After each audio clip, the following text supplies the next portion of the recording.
നമ്മുടെ കർത്താവായ യേശുക്രിസ്തുവിന്റെ നിസ്തുല്യമായ നാമം മഹത്വപ്പെടുമാറാകട്ടെ. May the unique name of Lord and Savior Jesus Christ be magnified. ഈ വർഷവും കൂടെ ദൈവം നമുക്ക് അനുഗ്രഹിക്കപ്പെട്ട ഒരു കൺവെൻഷൻ ഓർത്ത് പ്രാരംഭമായി ദൈവത്തെ സ്തുതിക്കുന്നു. This year too the Lord has given us a blessed convention. Therefore introductorily I praise the name of God for the same. കൺവെൻഷന്റെ പ്രാരംഭ രാത്രിക്കായി ആരംഭമായി ദൈവത്തെ സ്തുതിക്കുക.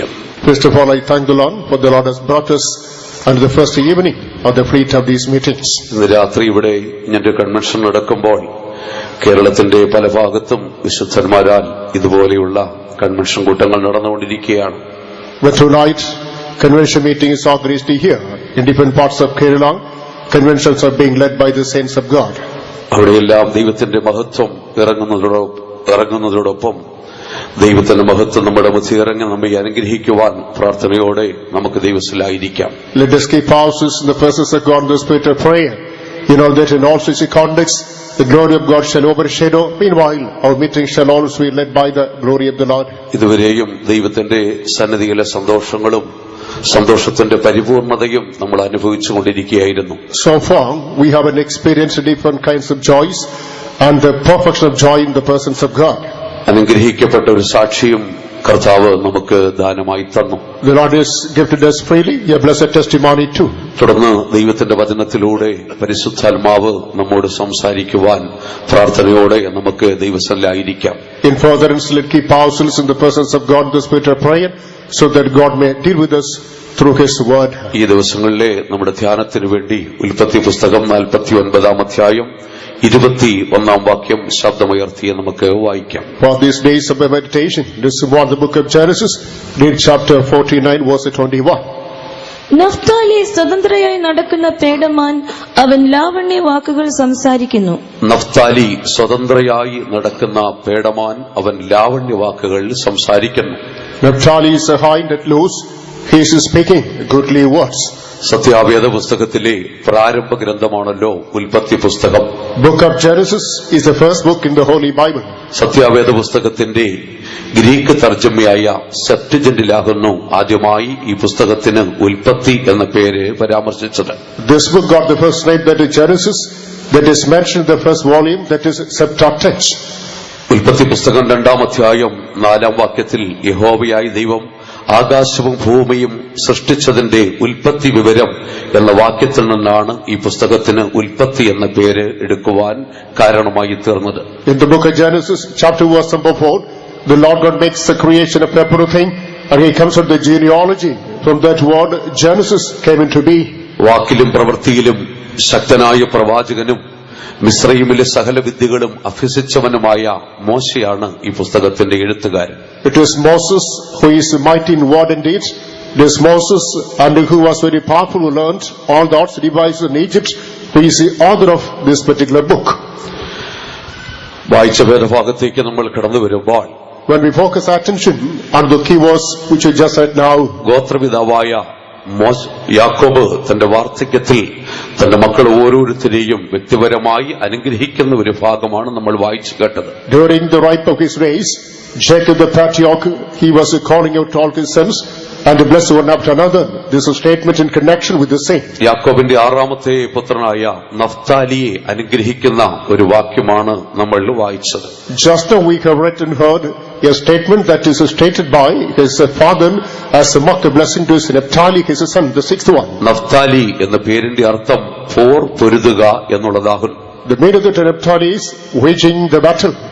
നഫ്താലിയിൽ നിന്നാകുന്നു നഫ്താലി ഗോത്രം ഉടലെടുക്കുവാൻ ഇടയായി തീർന്നത്. It is from this Naphtali, the tribe Naphtali came into being. Naphtali ഗോത്രം വിശ്വസ്തരായ യുദ്ധസേവകരായിരുന്നുവെന്ന് ചരിത്രം പഠിക്കുമ്പോൾ നമുക്ക് കാണുവാൻ സാധിക്കും. When we go through the pages of history, we come to notice the tribe of Naphtali was noted for warriors. നമ്മുടെ കർത്താവായ യേശുക്രിസ്തുവിന്റെ പരസ്യ ശുശ്രൂഷയുടെ അധിക ഭാഗവും നഫ്താലിയുടെ ഗോത്രപ്രദേശത്തായിരുന്നു നടത്തപ്പെട്ടിരുന്നത്. During the days of the open ministry of Lord Jesus Christ, the lands of Share was devoted to the places in connection with the suburbs of the tribe of Naphtali. യേശുക്രിസ്തുവിന്റെ ചരിത്രപ്രസിദ്ധമായ ഗിരിപ്രഭാഷണവും Naphtali മലനാട്ടിലാണ് നടത്തപ്പെടുവാനിടയായി തീർന്നത്. The celebrated Mount Sermon of Lord Jesus Christ, that is also done, it is in the part of the Naphtali. മലമേലിരിക്കുന്ന പട്ടണങ്ങൾ എന്ന് തിരുവിടത്തിൽ നമ്മുടെ കർത്താവായ യേശുക്രിസ്തു പരാമർശിച്ചിരിക്കുന്ന പട്ടണങ്ങളൊക്കെയും നഫ്താലിയിലുള്ള പട്ടണങ്ങളാകുന്നുവെന്ന് നമുക്ക് കാണുവാൻ സാധിക്കും. During the course of the message, Lord Jesus Christ referred to certain cities, the cities on the mountain. All these are located in the city of Naphtali. കുറുവാക്യത്തിലേക്ക് നമ്മൾ കടന്നു വരുമ്പോൾ നഫ്താലി സ്വതന്ത്രയായി നടക്കുന്ന പേടമാൻ എന്ന് വായിക്കുന്നു. When we come to the key verse, it is written here, Naphtali is a hind that is let loose. റാഹേലിന്റെ ദാസിയായ ബിൽഹയാണ് നഫ്താലിയുടെ അമ്മ എന്ന് പറയുന്നത്. Bilhah is the mother of Naphtali, who is a maid servant unto Rachel. എന്ന് വെച്ചാൽ ദാസിയിൽ നിന്നാണ് Naphtali ജനിച്ചത്. Which means from the maid servant, Naphtali was born. ദാസിയിൽ നിന്ന് ജനിച്ചവനെങ്കിലും സ്വതന്ത്രയായി നടക്കുന്നവനായിരുന്നു Naphtali എന്നിവിടെ വായിക്കുകയാണ്. Although he was born of a bondwoman, in this passage we understand he is walking freely. നഫ്താലിയുടെ ചരിത്രം നമ്മൾ പഠിക്കുമ്പോൾ When we examine the history of Naphtali, ദാസിയിൽ നിന്ന് ജനിച്ച Naphtali സ്വതന്ത്രയായി തീരുവാൻ ഇടയായി തീരുന്നത് അവന്റെ പേരുപോലെ അവൻ പൊരുതി നേടിയെടുത്ത സ്വാതന്ത്ര്യമാണെന്ന് കാണുവാൻ സാധിക്കുന്നു. this Naphtali, he was born of a bondwoman, and now he happens to be free according to the name that he got that freedom because of a fierce battle. ന്യായാധിപന്മാരുടെ പുസ്തകം നമ്മൾ പഠിക്കുമ്പോൾ When we come to the pages of the book of Judges, സീസരിയുമായുള്ള യുദ്ധത്തിൽ പോർക്കളത്തിൽ പ്രാണനെ ത്യജിച്ച ജനമായിരുന്നു Naphtali എന്ന് നമുക്ക് മനസ്സിലാക്കുവാൻ സാധിക്കും. there also we notice it is the people of Naphtali, they have forsaken their own lives in the battle against Caesar. ന്യായാധിപന്മാരുടെ പുസ്തകം 5-ാം അധ്യായം 18-ാം വാക്യത്തിൽ നഫ്താലി പോർക്കള വീടുകളിൽ തന്നെ എന്നവിടെ പരാമർശിക്കുന്നു. In the book of Judges, chapter 5, verse 18, it is mentioned that this Naphtali was on the hills of battles. പോർക്കള വീടുകളിൽ പോരാടി അവൻ ദാസിയുടെ മകനായി ജനിച്ചെങ്കിലും സ്വാതന്ത്ര്യമുള്ളവനായി തീരുകയാകുന്നു ചെയ്യുന്നത്. Although he was born as a son of a maidwoman, and he is waging the battle in the high places, and now he is coming to liberty. നമ്മൾ വായിച്ച കുറുവാക്യത്തിലേക്ക് നമ്മൾ കടന്നു വരുമ്പോൾ When we draw attention unto the key verse we just read now, അതീവ പ്രധാനമുള്ള 3 വിഷയങ്ങൾ നമുക്ക് അവിടെ ചിന്തിക്കുവാൻ സാധിക്കുന്നു. now we come across 3 most important themes in that passage. ഒന്ന്, മനുഷ്യനെ കീഴ്പ്പെടുത്തുന്ന അടിമത്തത്തിന്റെ ശക്തിയെ നമുക്ക് അവിടെ കാണുവാൻ സാധിക്കുന്നു. Foremost, we notice the power of captivity that is enslaving human life. അതിൽ നിന്ന് വിടുതൽ പ്രാപിക്കുവാൻ ഒരു പോരാട്ടം ആവശ്യമാണെന്ന് നമുക്ക് ഈ വചനം നമ്മെ പഠിപ്പിക്കുന്നു. This is what it teaches us. In order for deliverance, we have to wage a battle. മൂന്നാമത്, പോരാടി നേടിയെടുക്കേണ്ട സ്വാതന്ത്ര്യത്തെക്കുറിച്ച് നമുക്ക് കാണുവാൻ സാധിക്കുന്നു. Further, from that passage, we come to read about the liberty, the freedom that we have to win. നമ്മൾ വായിച്ച കുറുവാക്യത്തിന്റെ 2-ാം ഭാഗത്തേക്ക് പോകുമ്പോൾ When we come to the latter half of the portion we just read now, അവൻ ലാവണ്യ വാക്കുകൾ സംസാരിക്കുന്നു എന്നിവിടെ എഴുതിയിരിക്കുന്നു. he is giving goodly words is mentioned here. അത് ക്രിസ്തുവിന്റെ സ്വഭാവത്തെ വെളിപ്പെടുത്തി കാണിക്കുകയാകുന്നു ചെയ്യുന്നത്. That divulges the very nature of Jesus Christ.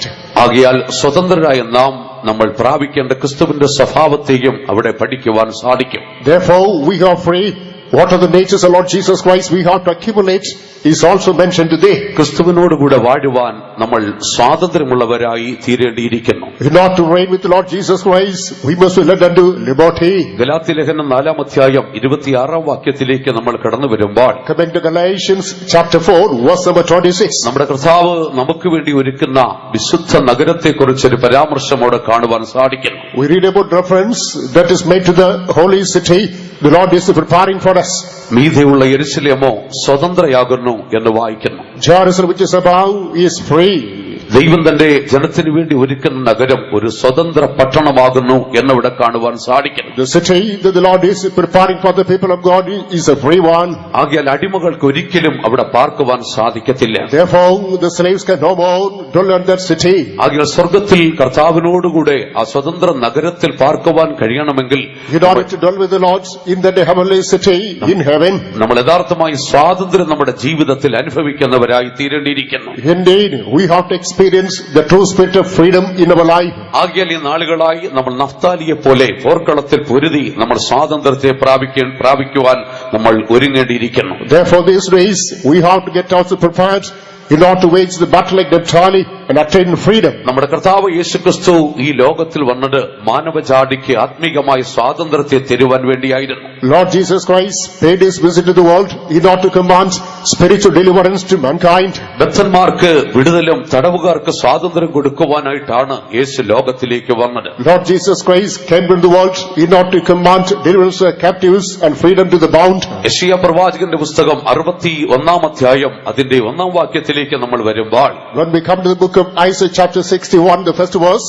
പിതാവായി ദൈവം അഭിഷേകം ചെയ്ത് പുത്രനെ ലോകത്തിലേക്ക് അയക്കുന്ന ഭാഗം നമുക്കവിടെ കാണുവാൻ സാധിക്കും. there we notice the portion which the heavenly Father anoints the Son, whereby the Son was sent to the world with amazing. ബദ്ധന്മാർക്ക് വിടുതലും തടവുകാർക്ക് സ്വാതന്ത്ര്യവും കൊടുക്കുവാൻ പിതാവായ ദൈവം അവനെ അഭിഷേകം ചെയ്ത് ലോകത്തിലേക്ക് അയച്ചു. The heavenly Father anointed him in order to send liberty unto the bounds and redeem the captives unto the world. ആകയാൽ അടിമത്തങ്ങളിൽ നിന്ന് സ്വാതന്ത്ര്യം വിഭാവനം ചെയ്തുകൊണ്ടാണ് യേശു ഈ ലോകത്തിലേക്ക് കടന്നു വന്നത്. Lord Jesus Christ came into the world proclaiming liberty from captivity. അപ്പോൾ തന്നെ സ്വാഭാവികമായ ഒരു ചോദ്യം നമ്മുടെ മനസ്സിൽ കടന്നു വരും, എന്താണ് സ്വാതന്ത്ര്യം എന്നതുകൊണ്ട് അർത്ഥമാക്കുന്നത്? Meanwhile, naturally a question might come to our conscience, what is meant by this liberty? ഒരു മനുഷ്യന്റെ ശാരീരികവും മാനസികവും ആത്മീകവുമായുള്ള അടിമത്തത്തിനുള്ള മോചനമാണ് സ്വാതന്ത്ര്യം എന്ന് പറഞ്ഞിരിക്കുന്നത്. It is a redemption from the psychological, physical and mental captivity is called freedom. അപ്പോൾ അടിമത്തം എന്നതുകൊണ്ട് എന്താണ് അർത്ഥമാക്കുന്നത് എന്നൊരു ചോദ്യം നമ്മുടെ മനസ്സിലേക്ക് വരാം. If so, further another question comes to our conscience, what's meant by this captivity? വിശുദ്ധ പത്രോസ് തന്റെ 2 ലേഖനം 2 അധ്യായത്തിന്റെ 19 വാക്യത്തിൽ അടിമത്തത്തിന് മനോഹരമായ ഒരു വ്യാഖ്യാനം തന്നിട്ടുണ്ട്. Saint Peter in second epistle chapter verse number 19, he comes out with a clear-cut definition as to captivity. ഒരുത്തൻ ഏതിനോട് തോറ്റിരിക്കുന്നുവോ അതിന് അവൻ അടിമ എന്നിവിടെ വായിക്കുകയാണ് ചെയ്യുന്നത്. Under which thing a man is in bondage and he is defeated to the same. ദൈവത്തിന്റെ വചനം നമ്മൾ പഠിക്കുമ്പോൾ മനുഷ്യനെ അടിമപ്പെടുത്തുന്ന 5 വിഷയങ്ങൾ നമുക്ക് കാണുവാൻ സാധിക്കുന്നു. When we examine the word of God, we notice 5 characteristics which bring man into bondage. ഒന്നാമത് മനുഷ്യനെ അടിമപ്പെടുത്തുന്ന ശക്തി പാപമാകുന്നുവെന്ന് ദൈവത്തിന്റെ വചനം പറയുന്നു. The force that enslaves man is a sin.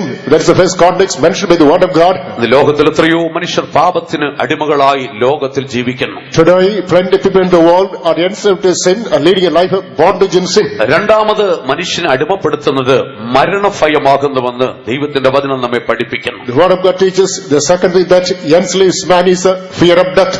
മൂന്നാമത് സ്വഭാവത്തിൽ ദൈവമല്ലാത്തവയ്ക്ക് അടിമപ്പെട്ട് ജീവിക്കുന്ന മനുഷ്യരെ കുറിച്ച് തിരുവെഴുത്ത് നമ്മെ പഠിപ്പിക്കുന്നുണ്ട്. Thirdly, the word of God teaches about the man who is enslaved to things which are not really God's.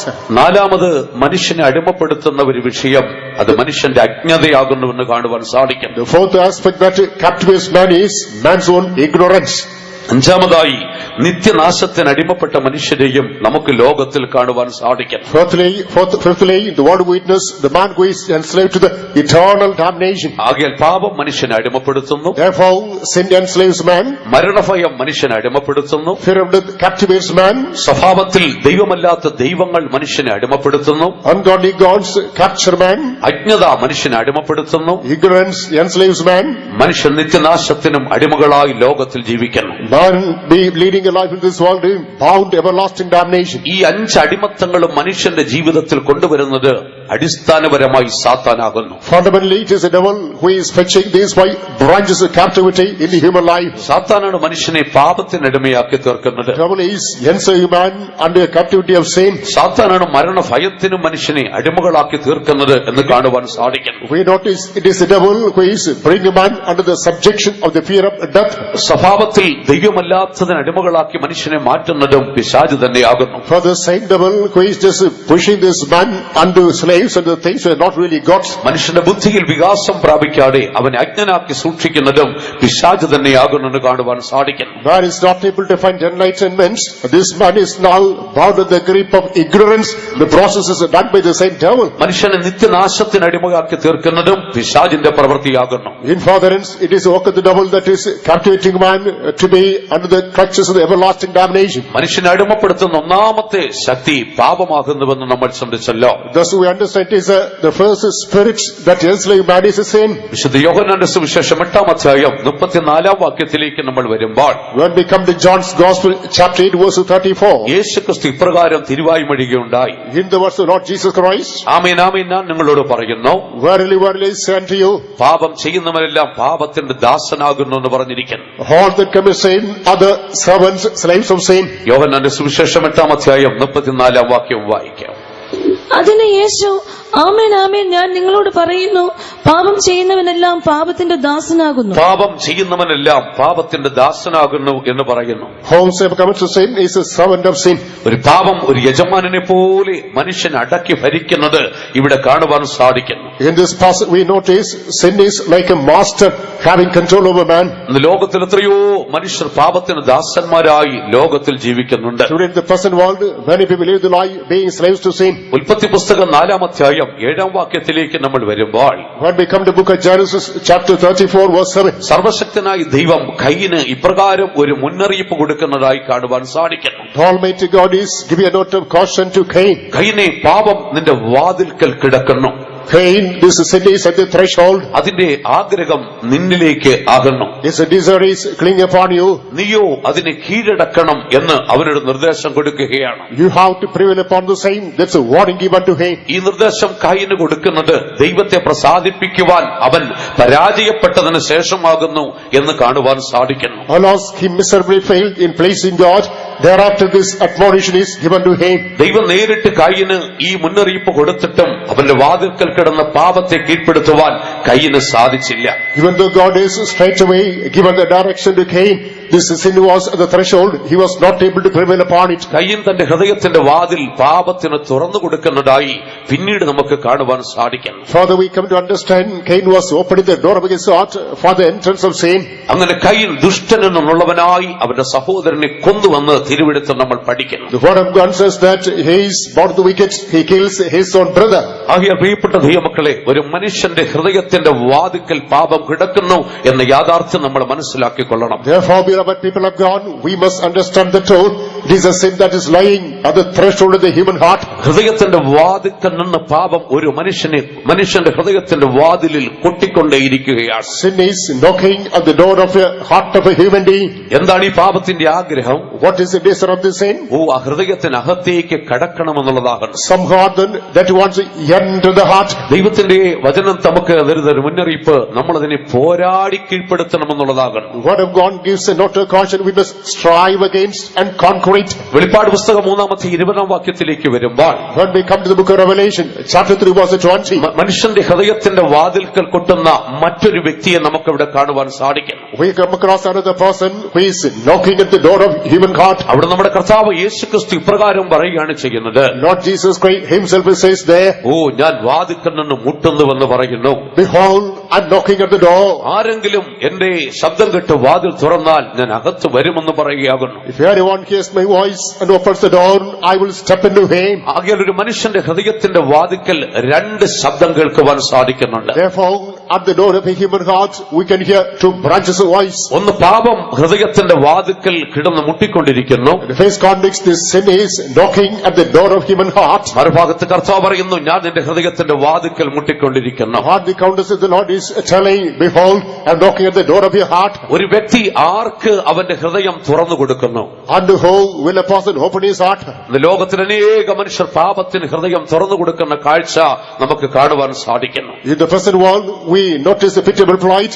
Human beings opening the heart and do sin. പീലാത്തോസ് യേശുക്രിസ്തുവിനെ വിസ്തരിക്കുന്ന വേളയിലേക്ക് നമ്മൾ വരുമ്പോൾ When we come to the time in which Pilate was interrogating Jesus Christ, സമാനമായൊരു സ്ഥിതിവിശേഷം നമുക്കവിടെ കാണുവാൻ സാധിക്കുന്നുണ്ട്. a similar experience is noticeable there. പീലാത്തോസ് ജനത്തോട് ഇപ്രകാരം ഒരു ചോദ്യം ചോദിക്കുന്നു. Pilate poses a question to the mass. നിങ്ങൾക്ക് ക്രിസ്തുവിനെ വേണമോ ബറബാസിനെ വേണമോ? Are you need a Christ? Are you need a Barabbas? Barabbas പട്ടണത്തിലെ കൊലപാതകനും കൊള്ളക്കാരനുമാകുന്നു. Barabbas was the robber, extortioner, martyr in the city. യേശുവോ ദൈവത്തിന്റെ പുത്രനാകുന്നു. Lord Jesus was a son of God.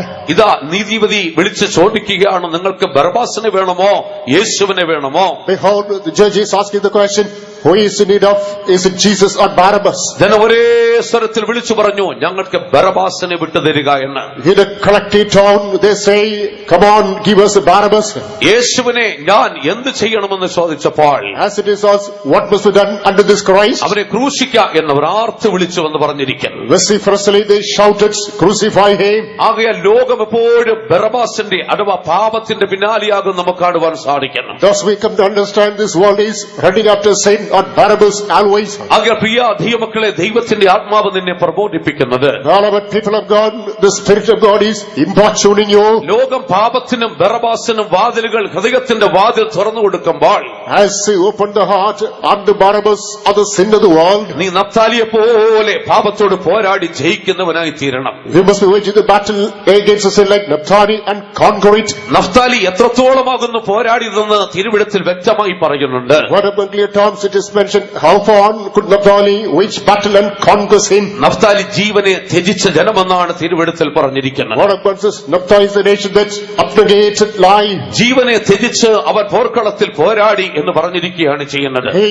shunned his own life and did the battle in the battlefield. എബ്രായലേഖനം 12-4 വാക്യത്തിലേക്ക് വരുമ്പോൾ, Coming to Hebrews chapter 12, the 4th verse, അവിടെ തിരുവിടുത്ത് നമ്മെ ഇതേ രീതിയിൽ പ്രബോധിപ്പിക്കുന്നത് കാണുവാൻ സാധിക്കുന്നുണ്ട്. Word of God exhorts on the same fashion. പാപത്തോട് പോരാടുന്നതിൽ പ്രാണത്യാഗത്തോളം നിങ്ങൾ എതിർത്ത് നിൽക്കുവാൻ പറഞ്ഞിരിക്കുന്നു. Therefore, in fight against the sin, ye have to even resist unto blood. പ്രാണനെ ത്യജിച്ച് യുദ്ധം ചെയ്ത നഫ്താലിയെ പോലെ പാപത്തോട് പോരാടുന്നതിൽ പ്രാണത്യാഗത്തോളം എതിർത്ത് നിൽക്കുവാൻ ദൈവത്തിന്റെ ആത്മാവ് നമ്മെ ഓർപ്പിക്കുകയാണ് ചെയ്യുന്നത്. Like Naphtali, who had to sacrifice his own life into the cause of sin, he had to resist against blood in striving against the sin. എന്നാൽ ഇന്ന് ലോകത്തിൽ അനേക മനുഷ്യരും പാപത്തിന്റെ ഹൃദയത്തിന്റെ വാതിലുകളെ തുറന്നു കൊടുക്കുന്നു. Such to say in the present world, many people open their hearts unto sin.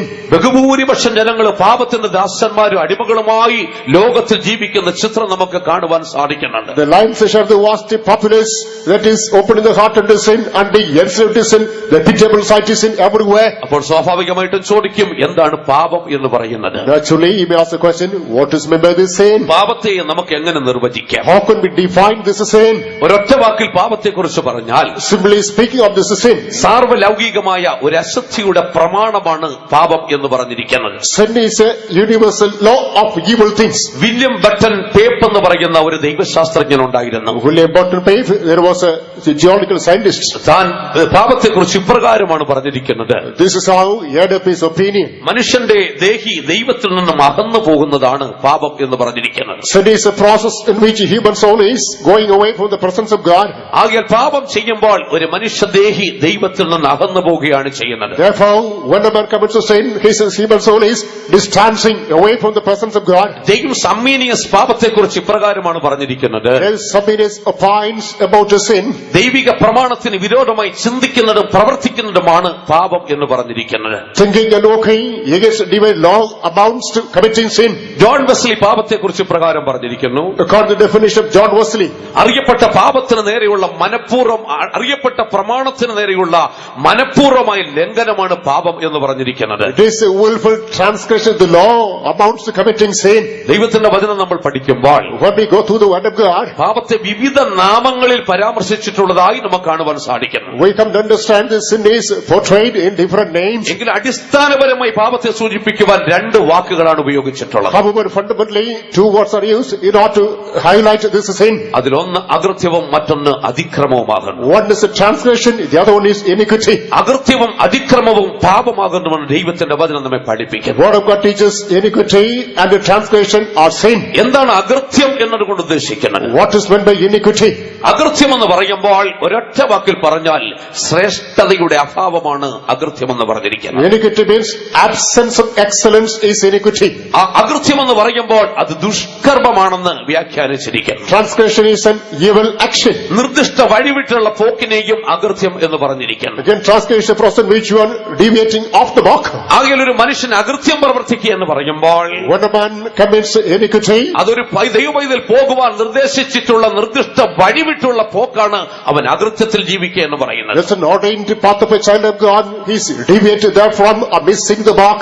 ഒരു മനുഷ്യൻ ദുഷ്കർമ്മിയായി ജീവിക്കുമ്പോൾ അവൻ അകൃത്യത്തിലാണ് ജീവിക്കുന്നത്. When a person becomes an evil doer, he is spending the days in iniquity. അകൃത്യം ശ്രേഷ്ഠതയുടെ അഭാവമാകുന്നു എന്ന് പറയുമ്പോൾ As it mentions, it is an absence of excellency.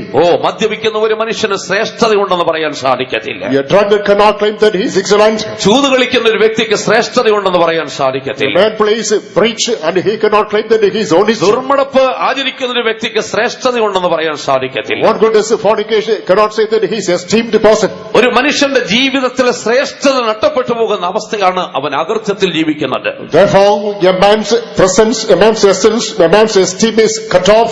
He moves on fornication. Ezekiel പ്രവാചകന്റെ പുസ്തകം 7-ാം അധ്യായം 13-ാം വാക്യത്തിലേക്ക് വരുമ്പോൾ Come in Ezekiel chapter 7 verse 13. അകൃത്യത്തെക്കുറിച്ച് ദൈവത്തിന്റെ ആത്മാവ് നമുക്കൊരു മുന്നറിയിപ്പ് തരുന്ന കാണുവാൻ സാധിക്കും. The word of God gives us a note of caution concerning this iniquity. അകൃത്യത്തിൽ ജീവിക്കുന്ന ഒരുത്തനും ശക്തി പ്രാപിക്കുന്നില്ല എന്ന് വായിക്കുന്നു. Anyone that continues in trespasses cannot become strong. ആകെ പ്രിയപ്പെട്ട സഹോദരി സഹോദരന്മാരെ, ഈ വചനം നമ്മുടെ ഹൃദയത്തിൽ കുറിച്ചിട്ട് കൊള്ളുവീൻ. All brothers and sisters, just mark this scripture in the conscience. നിർദ്ദിഷ്ട വഴിവിട്ടുള്ള പോക്കിൽ ജീവിക്കുന്ന ഒരുത്തനും ശക്തിപ്പെടുന്നില്ല എന്ന് തിരുവെടുത്ത് പറയുന്നു. Anyone journeys missing the mark cannot become strong according to the word of God. ദുഷ്കർമ്മത്തിൽ ജീവിക്കുന്നവൻ ശക്തിപ്പെടുന്നില്ല എന്ന് ദൈവത്തിന്റെ വചനത്തിൽ വായിക്കുന്നു. As long as the person continues a sinful action, cannot become strong in the word of God. ഒരു വ്യക്തി അവന്റെ ജീവിതത്തിൽ പാലിക്കേണ്ട ശ്രേഷ്ഠത അവന്റെ ജീവിതത്തിൽ നഷ്ടപ്പെട്ട് ജീവിച്ചാൽ അവന്റെ ജീവിതം ഒരിക്കലും ശക്തിപ്പെടത്തില്ലെന്ന് തിരുവെടുത്ത് പറയുന്നു. The greatness a person is expected to attain in his life, absence of the same, he cannot become strong. ആകെ അകൃത്യത്തിൽ ജീവിക്കുന്ന ഒരുത്തനും ശക്തിപ്പെടുന്നില്ല എന്ന് തിരുവെടുത്ത് നമ്മെ പഠിപ്പിക്കുകയാണ്. Whosoever leads a life by iniquity cannot become strong according to right to the word of God. യിരെമ്യാവ് 31-ാം വാക്യത്തിലേക്ക് വരുമ്പോൾ Come to Jeremiah chapter 31 verse 30. ഓരോരുത്തർ തന്റെ അകൃത്യ നിമിത്തം മരണത്തിന് ഏൽപ്പിക്കപ്പെടുന്നുവെന്ന് നമ്മൾ വായിക്കുന്നു. Everyone details on trespasses is committed to death. ആകെ അകൃത്യത്തിൽ ജീവിക്കുന്ന ഒരു മനുഷ്യന്റെ ആത്യന്തികമായ അനുഭവം അത് നിത്യമായ മരണമാണെന്ന് നമ്മെ പഠിപ്പിക്കുന്നു. Therefore, the quintessential aspect of man who is leading a life iniquity is death only. പാപത്തിന്റെ മറ്റൊരു വശമെന്ന് പറഞ്ഞിരിക്കുന്നത് അതിക്രമമാണെന്ന് കാണുവാൻ സാധിക്കും. Just another angle of sin which is called trespasses. അതിക്രമം എന്ന് പറയുമ്പോൾ അത് നിയമത്തിന്റെ ലംഘനമാകുന്നു. അതിക്രമം എന്ന് പറഞ്ഞിരിക്കുന്നത് Transgression means the violation of the law. അത് അതിര് കടന്നുപോകുന്ന അവസ്ഥയാകുന്നു അതിക്രമം എന്ന് പറഞ്ഞിരിക്കുന്നു. Crossing the limits is called transgression. ദൈവം എല്ലാത്തിനും ഒരു അതിര് നിയമിച്ചിട്ടുള്ളത് കാണുവാൻ സാധിക്കും. For everything, God has set a frontier. സമുദ്രത്തിന്റെ കാര്യത്തിൽ നമുക്കൊന്ന് എടുക്കാം. When you observe the case of the sea, തിരുവെടുത്തിൽ സമുദ്രത്തിന് മണലിനെ അതിരാക്കി വെച്ചിരിക്കുന്നു എന്ന് പറഞ്ഞിരിക്കുന്നു. it is written that God has upon his sands as a board of the sea. എന്നാൽ ഈ അടുത്ത കാലങ്ങളിൽ നമുക്കുണ്ടായ അനുഭവം അതിര് സമുദ്രം ലംഘിച്ചതായി കാണുവാൻ സാധിക്കുന്നു. Recently, the experience that is noticeable is that sea has transgressed its own limit. ശാസ്ത്രലോകം അതിന് സുനാമി എന്റെ പേരിട്ടു. Scientific world named it tsunami. സമുദ്രം അതിന്റെ അതിര് ലംഘിച്ചപ്പോൾ അതിന്റെ അനന്തരഫലം എന്തായിരുന്നുവെന്ന് ലോകം കണ്ടതാകുന്നു. As I say, transgressed its own limit, the world witnessed what was its consequence. പ്രിയ മക്കളെ, ലോകത്തിൽ ജീവിക്കുന്ന സമസ്ത ജീവജാലങ്ങൾക്കും ദൈവം ഒരു അതിര് നിയമിച്ചിട്ടുണ്ട്. All about people of God, every creature under the sun, God has set a limit. വനാന്തരത്തിൽ ജീവിക്കുന്ന വന്യമൃഗങ്ങൾക്ക് പോലും ഒരു അതിര് ദൈവം നിയമിച്ചിട്ടുണ്ട്. Wild beasts in the thick jungles, God has set a limit. നമ്മൾ ചിന്തിച്ചു നോക്കണം, ആന എത്ര വലിയൊരു ജീവിയാണ്. The elephant is a mammoth animal. പക്ഷെ ഒരിക്കലും ഒരു ചെറിയ മൃഗത്തെ പോലും അത് പിടിച്ചു തിന്നുന്നില്ല. But never that it predates even a minor thing. അതെന്തെങ്കിലും സസ്യാദികളെ ഭക്ഷിച്ച് ജീവിക്കുന്ന കാണുവാൻ സാധിക്കും. It is a herbivorous eating some herbs only. എന്താണ് അടിസ്ഥാനപരമായ അതിന്റെ കാരണം? What is the fundamental reason behind it? ദൈവം അങ്ങനെ ഒരു അതിര് അതിന് വെച്ചിരിക്കുകയാണ്. God has appointed a limit to the same. അതൊരിക്കലും അതിന്റെ അതിര് ലംഘിക്കുന്നില്ല. Never does it cross its limit. ലോകത്തിൽ അതിര് ലംഘിക്കുന്ന ഒരേ ഒരു ജീവി ഉണ്ടെങ്കിൽ അത് മനുഷ്യൻ മാത്രമാകുന്നു കാണുവാൻ സാധിക്കും. There is only one creature that is trespassing the limit. Is the last human being alone. ആകെ ലോകത്തിൽ ദൈവം മനുഷ്യന് ജീവിക്കുവാൻ ചില അതിരുകൾ നിയമിച്ചിട്ടുണ്ട്. Therefore, God has appointed set limits for man to maintain his life. ഏതെങ്കിലും ആദാമിന് ദൈവം ഒരു അതിരിട്ടിരുന്നു, ഇന്നത് ചെയ്യണം ഇന്നത് ചെയ്യരുതെന്ന്. In the Garden of Eden, God has set a limit to Adam, that is commissioned, that is sufficient. അവന് അതിൽ ലംഘിച്ചപ്പോൾ അതിക്രമത്തിന് അതിക്രമം അവന്റെ ജീവിതത്തിൽ കടക്കുവാനിടയായി തീർന്നു. As it transgressed the law, alas, he was given to trespasses. പ്രിയപ്പെട്ട ദൈവമക്കളെ, ലോകത്ത് ജീവിക്കുവാൻ അനേക പ്രമാണങ്ങൾ ദൈവം നമുക്ക് തന്നിട്ടുണ്ട്. But people of God, the Lord is ordained friend of laws for us to follow in the world. ആ പ്രമാണത്തിന്റെ അതിർത്തിക്ക് അകത്ത് ജീവിക്കുമ്പോഴാകുന്നു നമ്മൾ വിശുദ്ധരായി തീരുന്നത്. As long as we confine ourselves within the limits, we are saints and holy. എപ്പോഴെങ്കിലും ഈ അതിർത്തിയെ നമ്മൾ ലംഘിച്ചു കഴിഞ്ഞാൽ നമ്മൾ അതിക്രമമാണ് ചെയ്യുന്ന കാണുവാൻ സാധിക്കും. No sooner do we transgress this particular limit than we are committing trespasses. ഹെബ്രായ ഭാഷയിൽ പാപത്തിന് ഹറ്റ എന്നൊരു വാക്കാണ് ഉപയോഗിച്ചിരിക്കുന്നത്. The Hebrew language, first in the word to be, the term used is matter. ഗ്രീക്കിൽ അതിന് ഹമാഷ്യ എന്നൊരു വാക്കാണ് In ഉപയോഗിച്ചിരിക്കുന്നത്. Greek, hamartia is the term used for it. അതിന്റെ അർത്ഥം ഇംഗ്ലീഷിൽ മിസ്സിംഗ് ദ മാർക്ക് എന്നാകുന്നു കൊടുത്തിരിക്കുന്നത്. In English, the meaning is missing the mark, അതിന്റെ അർത്ഥം ലക്ഷ്യം തെറ്റിപ്പോകുന്ന അവസ്ഥ. deviating from the goal. പാപം എന്ന് പറയുമ്പോൾ അത് ലക്ഷ്യം തെറ്റിപ്പോകുന്ന അവസ്ഥയാകുന്നു. Sin is a process in which you are missing the mark. ലക്ഷ്യം തെറ്റിപ്പോകുക എന്ന് പറയുമ്പോൾ Missing the mark means, അത് വളരെ മനോഹരമായി മനസ്സിലാക്കുവാനുള്ള ഒരു വാക്യം ന്യായാധിപന്മാരുടെ പുസ്തകത്തിൽ നമുക്ക് കാണുവാൻ സാധിക്കുന്നുണ്ട്. when we come to the book of Judges, we understand yes, clear-cut response. ന്യായാധിപന്മാരുടെ പുസ്തകം 20-ാം അധ്യായം 16-ാം വാക്യത്തിലേക്ക് നമ്മൾ വരുമ്പോൾ Book of Judges, chapter 20, verse 16. ഗിബയോന്യരായ വില്ലാളികളെ കുറിച്ച് അവിടെ സൂചിപ്പിക്കുന്നുണ്ട്. Concerning the archers of Gibeonites, it is mentioned there. ആ ഗിബയോന്യരായ വില്ലാളികളുടെ അവരുടെ ആ ശ്രേഷ്ഠത എന്ന് പറഞ്ഞിരിക്കുന്നത് The archers, their excellence is ഒരു രോമത്തിന് പോലും പിഴയ്ക്കാത്തവർ എന്നാ പറഞ്ഞിരിക്കുന്നത്. not even wrinkled up to your hair. ഒരു രോമത്തിന് പോലും പിഴയ്ക്കാത്തവർ. And they are not missing even up to an hair. ലക്ഷ്യം തെറ്റുക എന്നുള്ളതിന്റെ അർത്ഥം നിങ്ങൾക്ക് പിടികിട്ടിക്കാണ്. I hope you understood the meaning of missing the mark. പുരാതന കാലത്ത് ഒളിമ്പിക്സില് During the primitive days in Olympics, അമ്പെയ്ത്ത് മത്സരം നടക്കുമ്പോൾ during archery, ഒരു നിശ്ചിത സ്ഥാനത്ത് നിന്ന് ഒരു പോയിന്റിലേക്ക് അമ്പ് ഇത് വിടുന്ന മത്സരമുണ്ട്. for a particular circle to target, the arrow was launched. അതൊരു കൃത്യമായ പോയിന്റ് ചെന്ന് അമ്പ് കൊള്ളണമെന്നാണ് അതിന്റെ വ്യവസ്ഥ എന്ന് പറഞ്ഞിരിക്കുന്നത്. The order is that this arrow should touch that particular mark. ആ പോയിന്റിന് പുറത്ത് ചെന്ന് അമ്പ് പതിക്കുമ്പോൾ As it goes up to the mark, ആ മത്സരം നിയന്ത്രിക്കുന്ന റഫറി അവിടെ നിന്ന് ഉറക്കെ വിളിച്ചു പറയും ഹമാഷ്യ എന്ന് വിളിച്ചു പറയും. the referee who controls monitors will cry aloud, Hamartia. എന്താണ് ആ വാക്കിന്റെ അർത്ഥം എന്നറിയാമോ? What's the meaning of the term? ഓ ലക്ഷ്യം തെറ്റിപ്പോയി എന്നാണ് അതിന്റെ അർത്ഥം. That missed the mark.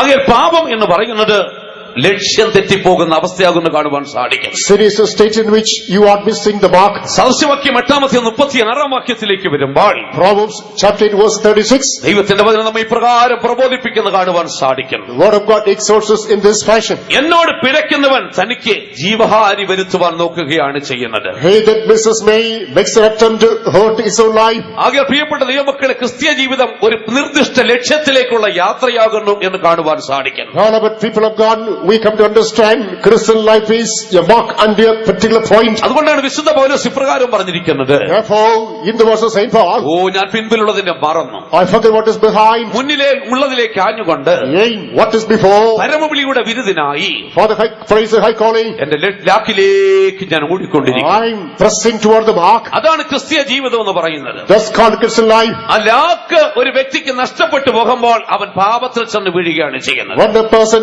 misses the mark, avoids the goal, he is trapped into sin. ക്രിസ്തീയ ജീവിതത്തിന്റെ വഴി തെറ്റിപ്പോകുമ്പോൾ അവൻ പാപത്തിൽ അകപ്പെട്ടു പോകുന്നു. As a person misses the passage, he loses his mark and engages in sin. ലക്ഷ്യം തെറ്റിപ്പോകുമ്പോൾ അവൻ പാപത്തിൽ അകപ്പെട്ടു പോവുകയാണ് ചെയ്യുന്നത്. Once the goal is missed, he is stranded into sin. ആദിമ നൂറ്റാണ്ടിൽ തന്നെ ലക്ഷ്യം നഷ്ടപ്പെട്ട് യാത്ര ചെയ്ത അനേകരെ നമുക്ക് കണ്ടെത്തുവാൻ സാധിക്കും. In the first century, we come across many people who lost the goal, deviated off track. അലക്സാണ്ടറിനെ ഹുമനിയോസിനെ കുറിച്ച് വിശുദ്ധ പൗലോസ് എടുത്തു ധരിക്കുന്നുണ്ട്. Saint Paul highlights the case of Alexander and Hymenaeus. ഓ അവിടെ വിശ്വാസത്തിന്റെ കപ്പൽ തകർന്നുപോയി എന്ന് പറഞ്ഞിരിക്കുന്നു. The ship of the faith wrecked. എന്നാണ് അവിടെ വിശ്വാസ കപ്പൽ തകർന്നുപോയി എന്ന് പറഞ്ഞാൽ അതിന്റെ അർത്ഥം? What is the way that faith ship wrecked? 107-ാം സങ്കീർത്തനം 30-ാം വാക്യത്തിലേക്ക് വരുമ്പോൾ Coming to Psalm 1 verse 7 verse 30. Israel മക്കളുടെ ബന്ധത്തിൽ ദൈവം അവരെ കുറിച്ച് പറഞ്ഞിരിക്കുന്നു. Touching the history of Israel, the Lord said they, അവരാശിച്ച തുറമുഖത്ത് അവൻ അവരെ എത്തിച്ചു. the Lord brought them under the desired hope of heaven. പ്രിയ ദൈവമക്കൾ, ആശിച്ച തുറമുഖത്ത് എത്തിച്ചേരുന്ന ഒരു അനുഭവം നമ്മുടെ ആത്മീയ ജീവിതത്തിലുണ്ട്. Well, but people have gone, there's an experience in Christian life. Oh, We reach a desired heaven. ആ ലക്ഷ്യം തെറ്റിപ്പോകുന്ന അവസ്ഥയാണ് ഈ ഹുമനിയോസിനും അലക്സാണ്ടറിനും സംഭവിച്ചത്. Alexander and Hymenaeus came across experience in which they missed the mark. ആകയാൽ പാപം എന്ന് പറയുന്നത് ലക്ഷ്യം തെറ്റിയുള്ള ജീവിതമാണെന്ന് കാണുവാൻ സാധിക്കും. Therefore, sin is a life you are missing the mark. പ്രിയപ്പെട്ട ദൈവത്തിന്റെ ജനമേ, Well, but people of God, നമ്മുടെ ക്രിസ്തീയ ജീവിതം ഏത് നിലവാരത്തിലായിരിക്കുന്നുവെന്ന് ദൈവത്തിന്റെ വചനത്തിലൂടെ നമ്മൾ നമ്മളെ തന്നെ ശോധന ചെയ്ത് നോക്കിയാട്ടെ. through the word of God, let us examine ourselves as to what's the state of our Christian life today. ലക്ഷ്യം തെറ്റാതെ ലാക്കിലേക്ക് ഓടിക്കൊണ്ടിരിക്കുവാൻ നമ്മെ കൊണ്ട് സാധിക്കുന്നുണ്ടോ? Are we able to press toward the mark without missing the target? ദൈവം നമുക്കെന്ന് അതിർത്തി ലംഘിക്കാതെ ജീവിക്കാൻ നമ്മെ കൊണ്ട് സാധിക്കുന്നുണ്ടോ? Are we able to continue the track without trespassing? നമ്മുടെ ശ്രേഷ്ഠതയ്ക്ക് ഭംഗം വരാൻ നമ്മുടെ ജീവിതത്തെ സൂക്ഷിക്കുവാൻ നമ്മെ കൊണ്ട് സാധിക്കുന്നുണ്ടോ? Are we able to preserve life without bringing any harm to our greatness? പാപത്തിന് മറ്റൊരു വ്യാഖ്യാനം കൊടുത്തിട്ടുള്ളത് Sin has got another interpretation. അത് കമ്മീഷൻ ഓർ ഒമിഷൻ എന്നാ പറഞ്ഞിരിക്കുന്നത്. പറഞ്ഞിരിക്കുന്നത്. Commission or omission. പാവം എന്ന് പറയുന്നത് commission or omission. Sin means commission or omission. എന്താണ് പറഞ്ഞിരിക്കുന്ന അർത്ഥം? What's the meaning of commission and omission? ചെയ്യരുതാത്ത കാര്യങ്ങൾ ചെയ്യുന്നതും ചെയ്യേണ്ട കാര്യങ്ങൾ ചെയ്യാതിരിക്കുന്നതുമാണ് പാപം എന്ന് പറഞ്ഞിരിക്കുന്നത്. What should not be done commission. What should be done undone omission. പാപത്തിൽ അങ്ങനെയും ഒരു നിർവചനം കാണുവാൻ സാധിക്കുന്നുണ്ട്. The word of God gives such a definition to sin as well. ചെയ്യരുതാത്ത കാര്യങ്ങൾ ചെയ്യുന്നത് പാപമാകും. What is banned is done is sin. ഉൽപ്പത്തി മുതൽ നമ്മൾ ഇങ്ങോട്ട് പഠിച്ചു വരുമ്പോൾ From the book of Genesis as we go through, ഇന്നത് ചെയ്യാം ഇന്നത് ചെയ്യരുതെന്ന് ദൈവം വ്യക്തമായി പ്രമാണം ജനത്തിന് കൊടുക്കണം. in categorical terms, God gave the law to man, do this, you must not do this. അത് നിഷ്പാപയുഗത്തിൽ ആദാമിന് കൊടുത്തു. In the period of innocence, it was given to Adam. മനസാക്ഷികത്തിലേക്ക് വന്നപ്പോൾ അത് കൈന് കൊടുത്തു. Coming dispensation of conscience given to Cain. പിന്നീട് ഓരോ കാലഘട്ടത്തിലേക്ക് നമ്മൾ കടന്നു വരുമ്പോൾ Coming to every dispensation thereafter. ദൈവം നമ്മുടെ പിതാക്കന്മാരുടെ വ്യക്തിപരമായി ഇടപെട്ടത് കാണുവാൻ സാധിക്കും. Personally, God is dealing with their forefathers. മോശയോട് പർവ്വതത്തിൽ വെച്ച് ദൈവം അരുളി ചെയ്തു. God spoke to Moses on the mountain. നിങ്ങൾക്ക് ഇന്നത് ചെയ്യാം ഇന്നത് ചെയ്തുകൂടാ. You can do this, you must not do this. പ്രിയപ്പെട്ട ദൈവമക്കളെ, Beloved people of God, ചെയ്യരുതെന്ന് തിരുവെടുത്ത് പറയുന്ന കാര്യങ്ങൾ ചെയ്താൽ അത് നമ്മുടെ ജീവിതത്തിൽ പാപമായി തീരും. if you do the things which are tabooed by the word of God, that's a commission amounting to sin. അപ്പോൾ തന്നെ ചെയ്യേണ്ട കാര്യങ്ങൾ ചെയ്യാതിരുന്നാൽ അതും പാപമായി തീരുമെന്ന് തിരുവെടുത്ത് പറയും. Meanwhile, if there is dereliction on your party, keeping abeyance, that's also sin in the sight of God. ശമൂവേൽ പ്രവാചകന്റെ വാക്കിലൂടെ അതിനെ പൂർണ്ണമായി നമുക്ക് ഗ്രഹിക്കുവാൻ സാധിക്കും. Through the words of Samuel the prophets, we can have a comprehensive view. എന്താണ് ശമൂവേൽ പ്രവാചകൻ പറയുന്നത്? What does the prophet Samuel say? ഞാനോ നിങ്ങൾക്ക് വേണ്ടി പ്രാർത്ഥിക്കാതിരിക്കുന്നതിനാൽ യഹോവയോട് പാപം ചെയ്യുവാൻ ഇടയാകരുതേ എന്ന് പറയുന്നു. As I keep off praying for you, I must not commit sin against God. പ്രാർത്ഥിക്കാതിരിക്കുന്നതിനാൽ യഹോവയോട് പാപം ചെയ്യുവാൻ ഇടയാകരുതേ. As I keep off praying to God, I commit sin against God. ക്രിസ്തീയതയിൽ നമുക്കൊക്കെ പറ്റിപ്പോകുന്ന ഒരു അബദ്ധമാണ്. This is an error that takes place in the Christian world to all of us. പലപ്പോഴും നമ്മളോട് പലരും പ്രാർത്ഥിക്കാൻ പറയാറുണ്ട്. Time and again people request a prayer. ഈ കഴിഞ്ഞ ആഴ്ചയിൽ ഞാൻ കൊട്ടാരക്കരയിലെ വാപ്പാലയിലെ സുവിശേഷ യോഗത്തിന് കടന്നുപോയി. Last week I visited Wapala in connection with the gospel meeting. ഏതാണ്ട് 3 വർഷത്തോളം ഞാൻ അവിടെ കർത്താവിന്റെ ശുശ്രൂഷ ചെയ്ത സ്ഥലമാണ്. Around 3 years I was doing ministry in that locality. ധാരാളം ജനം കടന്നു വന്ന് എന്നോട് പല വിഷയങ്ങളും പ്രാർത്ഥിക്കണമേ എന്ന് ആവശ്യപ്പെട്ടു. Plenty of people approached me and put forward prayer requests. പ്രാർത്ഥിക്കത്തില്ലെന്ന് പറയുന്നതിനെ കൊണ്ട് പറ്റത്തില്ലല്ലോ. And I cannot say I will not pray for you. ഞാൻ എല്ലാവരോടും പ്രാർത്ഥിച്ചോളാം. I told them that I'd pray for you all. പക്ഷെ ഞാൻ തിരിച്ചു വാഹനത്തിൽ എറണാകുളത്തേക്ക് പോകുമ്പോൾ I was on my way back to Ernakulam in my vehicle. ഞാൻ വാഹനത്തിൽ ഒന്ന് ആലോചിച്ച് നോക്കി. I plunged into thoughts. എന്തൊക്കെയാണ് പ്രാർത്ഥിക്കാൻ പറഞ്ഞത്? You know what must be prayed for? ഒരിക്കലും എനിക്കത് ഓർമ്മയിലെടുക്കാൻ സാധിക്കുന്നില്ല. I cannot recall anything. നൂറുകണക്കിന് ആൾക്കാർ പ്രാർത്ഥിക്കണമെന്ന് പറഞ്ഞു. Hundreds of requests put forward. എല്ലാരോടും പ്രാർത്ഥിക്കാമെന്ന് വാക്ക് കൊടുത്തു. I said affirmatively. പക്ഷെ എന്തൊക്കെയാ പറഞ്ഞതെന്ന് ഒരിക്കലും എനിക്ക് ഓർത്തെടുക്കാൻ സാധിക്കില്ല. I couldn't recall what were the prayer requests. ഞാൻ ദൈവസ്ഥൽ പറഞ്ഞു എന്റെ അജ്ഞത ഓർത്ത് ദൈവത്തോട് ക്ഷമ ചോദിച്ചു. After reaching the presence of God, I apologize. Remember my ignorance. വിശ്വാസമുള്ള പ്രാർത്ഥന ഈ വിഷയം ഞാൻ എടുത്തിട്ടു. At the time praying the faith home, I just touched this subject. പല ദൈവമക്കൾ പല ഭാരങ്ങൾ പ്രാർത്ഥിക്കാനോട് ആവശ്യപ്പെട്ടിട്ടുണ്ട്. Many people have got requests me to pray for many things. പക്ഷെ ഞാനതെല്ലാം മറന്നുപോയി. Alas, I have forgotten everything. പക്ഷെ ദൈവം അവിടെ ഹൃദയങ്ങളെ അറിയുന്നു. God knows their heart. അതുകൊണ്ട് അവിടെ വിഷയങ്ങൾക്ക് വിടുതൽ കൊടുക്കുവാൻ വേണ്ടി ഞങ്ങൾ പ്രാർത്ഥിക്കുകയാണ്. We pray to come on deliverance to their prayer needs. പ്രിയ മക്കളെ, നമ്മുടെ ജീവിതത്തിൽ പലപ്പോഴും ചെയ്യേണ്ട കാര്യങ്ങൾ ചെയ്യാതെ പോയിട്ടില്ലേ? Beloved people have haven't they gone away from the process of doing things which ought to be done? ശമൂവേൽ പ്രവാചകൻ പറയുന്നു, ഞാൻ നിങ്ങൾക്ക് വേണ്ടി പ്രാർത്ഥിക്കാതിരിക്കുന്നതിനാൽ ദൈവത്തോട് പാപം ചെയ്യുക. Prophet Samuel says that I commit sin against God by abstaining from praying for you. ചെയ്യേണ്ട കാര്യങ്ങൾ ചെയ്യാതിരിക്കുന്നതും ചെയ്യരുതാത്ത കാര്യങ്ങൾ ചെയ്യുന്നതും പാപമാകുന്നെന്ന് കാണുവാൻ സാധിക്കണം. What ought not to be done, if you know that is commission, what should be done, you do not know, that's omission. യാക്കോബിന്റെ ലേഖനം 1-15 വാക്യത്തിലേക്ക് വരുമ്പോൾ Epistle to James, chapter 1, verse 15. അവിടെ യാക്കോബ് അപ്പോസ്തലൻ പാപത്തെ മറ്റൊരു രീതിയിലാണ് പറഞ്ഞിരിക്കുന്നത്. Apostle James gives another interpretation to this sin. മോഹം ഗർഭം ധരിച്ച് പാപത്തെ പ്രസവിക്കുന്നു എന്ന് Lust വായിക്കുന്നു. has conceived, it begets a sin. അതിൽ മോഹത്തിൽ നിന്നാണ് പാപം ഉരുവാകുന്നത് എന്ന് യാക്കോബ് പറയുക. Apostle James says that it is from lust sin is born. ഈ ചിന്താഗതിക്ക് ഭാരതീയ സംസ്കാരവുമായിട്ട് കുറെ ബന്ധമുള്ളതായി കാണുവാൻ സാധിക്കുന്നു. I suppose there's a fellowship, intimacy with the Indian culture to this thought. ബുദ്ധമതത്തിന്റെ സ്ഥാപകനാണല്ലോ ശ്രീബുദ്ധൻ. Sri Buddha is the founder of Buddhism. ശ്രീബുദ്ധന്റെ Ashtanga മാർഗങ്ങളെ കുറിച്ച് നമുക്ക് പഠിക്കുവാൻ സാധിക്കും. We know about that the spiritual enlightenment of Buddha. Ashtanga മാർഗങ്ങൾ ഒന്നാമത്തെ പ്രമാണം എന്ന് പറഞ്ഞിരിക്കുന്നത് Which the first law is ആശയാണ് സകല ദുഃഖത്തിനും കാരണം. Desire is the cause root of all evils. ആശയെ നശിപ്പിച്ചാൽ ദുഃഖത്തെ നശിപ്പിക്കുവാൻ സാധിക്കും. If he annihilate desire, he can annihilate cause. ഇതേ വിഷയം തന്നെയാണ് യാക്കോബ് പറഞ്ഞിരിക്കുന്നത്. Apostle James repeats the same thing. മോഹമാണ് പാപത്തിന് കാരണമായി തീരുന്നത്. Lust is a root cause of sin. ഏതനിലും അത് തന്നെയാണ് സംഭവിച്ചത്. In the Garden of Eden, the same thing resulted. അവർ കണ്ടു, They saw, അവർ മോഹിച്ചു, lusted, അത് പറിച്ചിട്ടുണ്ട്. flux. ആഖാനും അത് തന്നെ സംഭവിച്ചു. And the hope that took place to Achan. അവൻ കണ്ടു, He saw, മോഹിച്ചു, lusted, അത് ഒളിച്ചു വെച്ചു. he hid.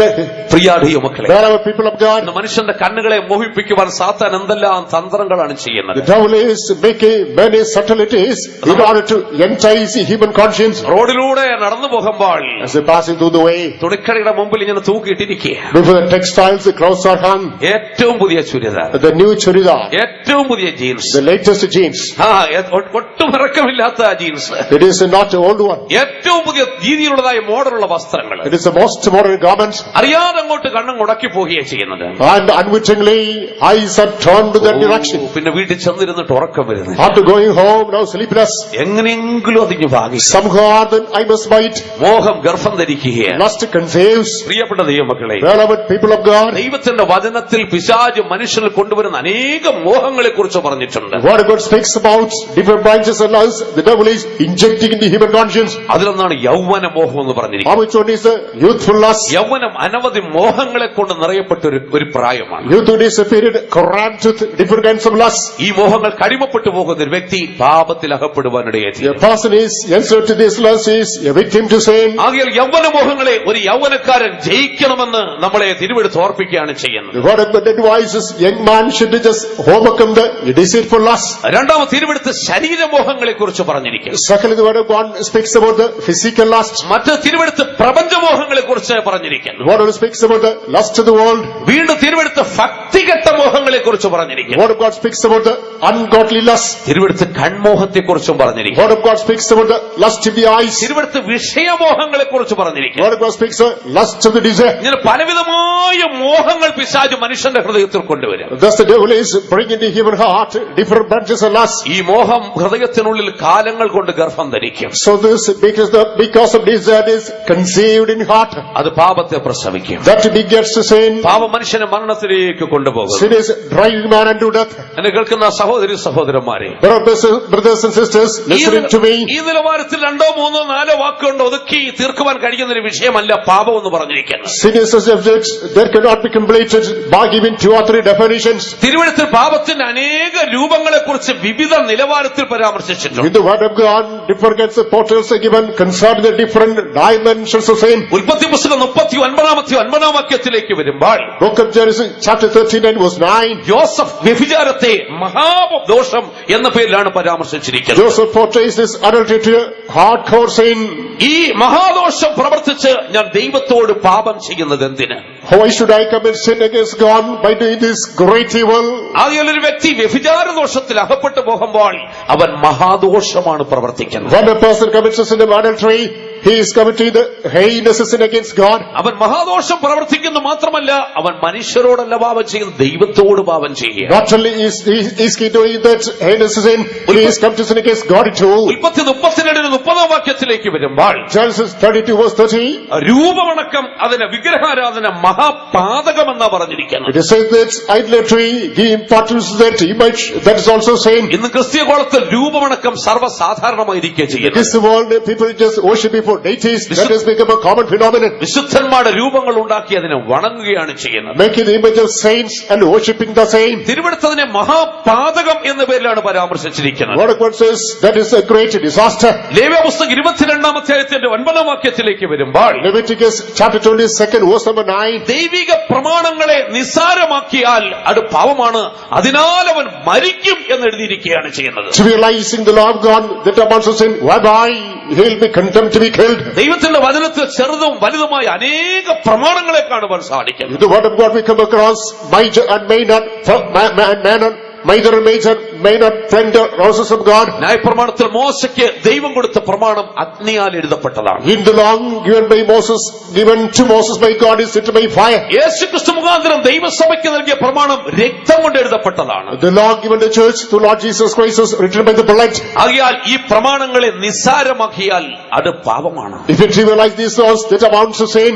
ദൈവത്തിന്റെ വനത്തിൽ ചെറുതും വലുതുമായ അനേക പ്രമാണങ്ങളെ ദൈവം തന്നിട്ടു. The word of God has given plenty of minor and major laws. ഈ പ്രമാണങ്ങളെ നിസ്സാരമാക്കിയാൽ അതിനാൽ പാപവും മരണവും മനുഷ്യ ജീവിതത്തിൽ കടന്നു If വരും. you amplify these laws, whereby sin and the consequences death. സദൃശവാക്യം 21 4 വാക്യത്തിലേക്ക് വരുമ്പോൾ Proverbs chapter 20 verse 4. അവിടെ പാപത്തിന്റെ മറ്റൊരു രൂപം കാണുവാൻ സാധിക്കണം. We come across another portrait of sin. അവിടെ 3 വിഷയങ്ങളാണ് പറഞ്ഞിരിക്കുന്നത്. We come across 3 things there. ഒന്ന് ഗർവമുള്ള കണ്ണ്, First is haughty look. 2 അഹങ്കാരമുള്ള ഹൃദയം, Second, pride heart. ദുഷ്ടന്മാരുടെ ദീപവും പാപം തന്നെ എന്ന് പറഞ്ഞിരിക്കുന്നു. Others lamp of the wicked. That's also sin. ഗർവമുള്ള കണ്ണും അഹങ്കാരമുള്ള ഹൃദയവും, A lofty look and a proud heart. അതാണ് നിഗളം എന്ന് That's പറഞ്ഞിരിക്കുന്നത്. called arrogance. ദൈവത്തിന്റെ വചനം നമ്മൾ പഠിച്ചാൽ When we examine the word of God, ആദ്യമായി ഉടലെടുത്ത പാപം നിഗളമാണെന്ന് കാണുവാൻ സാധിക്കും. we notice for the first time sin is boastfulness.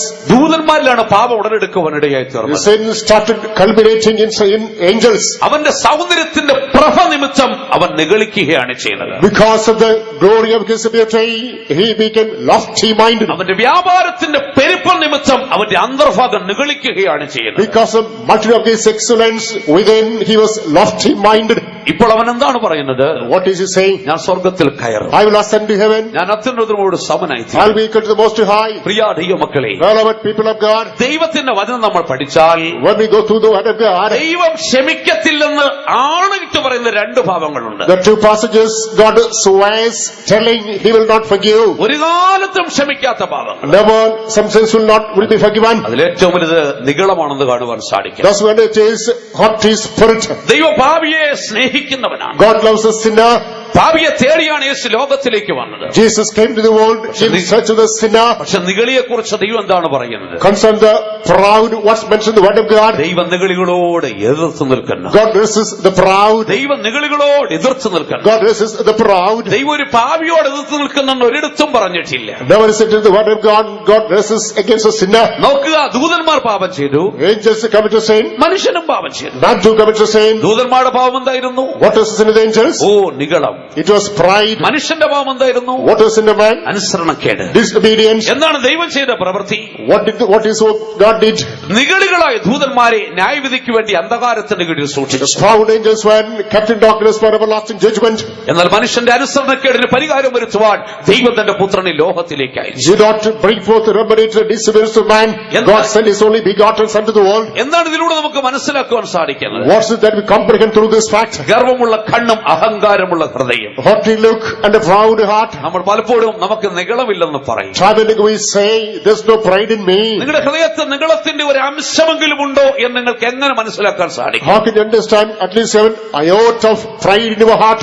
നിനക്ക് നിന്റെ സഹോദരനോട് ക്ഷമിക്കുവാൻ കഴിയുന്നില്ല. If you're not able to forbear your brother, ഒരു വ്യക്തിയോട്, വിശ്വാസിയോട് ക്ഷമ ചോദിക്കുവാൻ കഴിയുന്നില്ല. if you're not able to apologize to your fellow brethren, നിന്റെ ഭർത്താവിനോട് നിരക്കുവാൻ കഴിയുന്നില്ല. if you're not able to console with your husband, ഭാര്യയോട് നിരക്കുവാൻ കഴിയുന്നില്ല. if you're not able to compromise with your wife, മാതാപിതാക്കളോട് ക്ഷമ ചോദിക്കുവാൻ കഴിയുന്നില്ലെങ്കിൽ, if you're not able to ask pardon to the parents, സഭാവിശ്വാസിയോട് നിരന്നു പോകുവാൻ കഴിയുന്നില്ലെങ്കിൽ, if you're not able to get reconciled with the members of the church, 100 ന്യായങ്ങൾ നിരത്തി അതിൽ നിന്ന് രക്ഷപ്പെടുവാൻ ശ്രമിക്കും. you better escape by giving hundreds of excuses. അടിസ്ഥാനപരമായി എന്താണ് അവിടുത്തെ പ്രശ്നം? Fundamentally, what is the problem there? നിനക്ക് ക്ഷമ ചോദിക്കാൻ കഴിയാത്തത് നിന്റെ ഹൃദയത്തിലെ നിഗളം കൊണ്ടാണ്. You are not able to apologize because of the lofty mindedness. നിരപ്പ് പ്രാപിക്കാൻ കഴിയാത്തത് ഹൃദയത്തിലെ നിഗളം കൊണ്ടാണ്. You are not able to get reconciled because of the pride in the heart. ഗർവമുള്ള കണ്ണും അഹങ്കാരമുള്ള ഹൃദയവും പാപമാണ്. The lofty look and the pride in the heart, that is a sin. ദുഷ്ടന്മാരുടെ ദീപവും പാപമാണെന്ന് പറഞ്ഞിരിക്കുന്നത്. The light of the wicked is also a sin. എന്താണ് ദുഷ്ടന്മാരുടെ ദീപം എന്ന് പറയുന്നത്? What is the light of the wicked? സങ്കീർത്തനത്തിൽ ഒരു പ്രത്യേക ഭാഗത്ത് ഇങ്ങനെ പറഞ്ഞിരിക്കുന്നു. The book of Psalms, in a particular context, it is mentioned. അവരുടെ പ്രാർത്ഥന കൂടെ പാപമായി തീരട്ടെ എന്ന് പറഞ്ഞിരിക്കുന്നു. Let their prayer be sin. പ്രാർത്ഥന ദീപമാണല്ലോ. Their prayer is a lamp. പ്രാർത്ഥന കൂടെ പാപമായി തീരുന്ന ഒരു അവസ്ഥയുണ്ട്. That's an experience, state in which this prayer becomes a sin. ദുഷ്ടനായി ജീവിച്ചാൽ നിന്റെ പ്രാർത്ഥന കൂടെ പാപമായി തീരും. If you accomplish a sinful life, your prayer shall become sinful. നിന്റെ നീതി പ്രവൃത്തി പ്രവൃത്തികൾ കറപുരണ്ട തുണിയായി തീരും. All righteous works shall be waxed garment. ദുഷ്ടന്മാരുടെ ദീപം പാപമാണെന്ന് തിരുവെടുത്ത് വിളിച്ചു പറയുകയാണ് ചെയ്യുന്നത്. God of God proclaims it is the prayer of the wicked is sinful. ജീവിതത്തിൽ ശുദ്ധീകരണം വരുത്താതെ, Without have sanctification of life, പാപമോചനം നേടാതെ, without forgiveness of sin, ക്രമീകരണം വരുത്താതെ, to make a reconciliation. നീതിപ്രവർത്തികൾ ചെയ്തതുകൊണ്ടോ, If you do righteous works, പ്രാർത്ഥിച്ചതുകൊണ്ടോ, if you keep on praying, ആ പ്രാർത്ഥന സ്വർഗം അംഗീകരിക്കുന്നു. their prayer is not attested by heaven. ദുഷ്ടന്മാരുടെ ദീപം പാപം തന്നെ എന്ന് പറഞ്ഞിരിക്കുന്നു. The lights of the wicked is sinful. റോമാലേഖനം 14:23 വരുമ്പോൾ Romans chapter 13 verse 23. വിശ്വാസത്തിൽ നിന്ന് ഉത്ഭവിക്കാത്തതൊക്കെയും പാപമാണെന്നാ പറഞ്ഞിരിക്കുന്നത്. That does not come out of faith is a sin. തീത്തോസിന്റെ 3-ാം അധ്യായത്തിലേക്ക് വരുമ്പോൾ Epistle Titus chapter 3 അതിന്റെ 10-11 വാക്യങ്ങളിൽ verses 10-11. നമ്മൾ നിസ്സാരമായി കരുതുന്ന ഒരു കാര്യത്തെ പാവമാണ് എടുത്തു പറഞ്ഞിരിക്കുന്നത്. Suppose to discount anything unimportant, that's highlighted the sin. സഭയിൽ ഭിന്നതയുണ്ടാക്കുന്നത്, Division in the church, സഭയിൽ ഭിന്നതയുണ്ടാക്കുന്നത് പാവമാണെന്ന് അവിടെ പറഞ്ഞിരിക്കുന്നു. causing division in the church, that amounts to sin. ഒരു വ്യക്തി സഭയിൽ ഭിന്നതയുണ്ടാക്കുന്നെങ്കിൽ If a person creates division in the church, അടിസ്ഥാനപരമായി അതിന്റെ കാരണം എന്താണെന്ന് അവിടെ പറഞ്ഞിട്ടുണ്ട്. what is the basic reason behind it? അവൻ വക്രബുദ്ധിയായി പാപം ചെയ്യുകയാണ് ചെയ്യുന്നത്. He is froward-hearted, he is committing sin. അങ്ങനെ പ്രിയപ്പെട്ട ദൈവമക്കളെ, സഭയിൽ ഭിന്നതയുണ്ടാക്കിയാൽ അത് പാവമായിരിക്കും. Beloved people of God, if you create division in the church, that amounts to sin. എവിടെ നിന്നാണ് സഭയിൽ ഭിന്നത കടന്നു വരുന്നത്? For where this strife comes into the church, അത് ഒരൊറ്റ വ്യക്തിയിൽ നിന്നായിരിക്കും കടന്നു വരുന്നത്. perhaps from a single individual. അതിന്റെ അനന്തരഫലം എന്തായിരിക്കും? What shall be the outcome? അനേകരെല്ലാം മല്ലപ്പെടുവാനിടയായി. Many would be corrupted with the same. ആരായിരിക്കും ഒരൊറ്റ വ്യക്തി എന്നറിയാമോ? Who is that single person?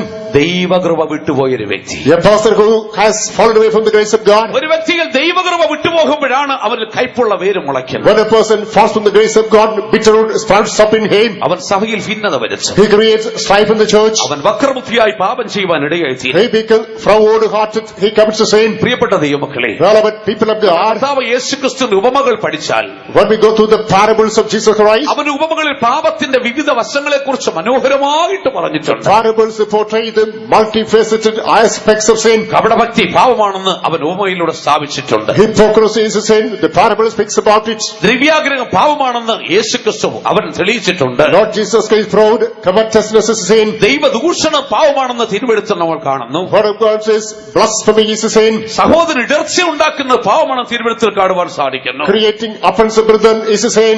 ഒരു വ്യക്തി പാപത്തിന് അടിമപ്പെട്ട് കഴിഞ്ഞാൽ When a person is enslaved to sin, അവന്റെ മനസ്സും ഹൃദയവും ആത്മാവും മാത്രമല്ല, not only mind, heart and soul, അവന്റെ ശരീരവും കൂടെ പാപത്തിന് അടിമപ്പെടുകയാണ് ചെയ്യുന്നത്. even the body is victimized to sin. എത്രയോ പാപങ്ങളെ കുറിച്ച് നമ്മൾ ചിന്തിച്ചു. We discuss plenty of sins. ഇതിലെല്ലാം നമ്മുടെ ജീവിതത്തിൽ ഉണ്ടാവണമെന്നില്ല.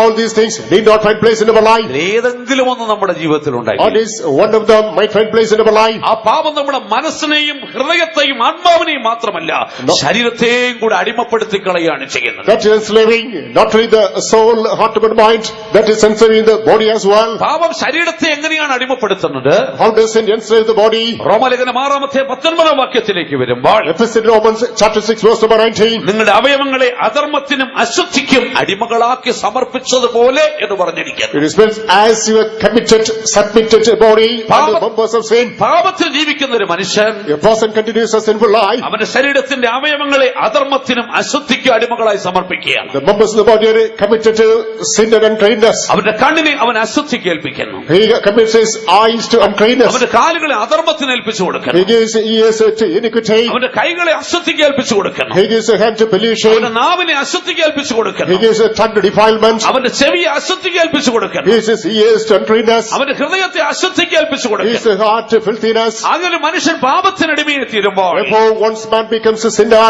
അവന്റെ ശരീരവും കൂടെ അധർമ്മത്തിന് അശുദ്ധിക്ക് അടിമയെ തീരുകയാണ് ചെയ്യുന്നത്. his sinful body becomes victimized to sin and iniquity. അതവൻ മനഃപൂർവ്വം ചെയ്യുന്നതല്ല.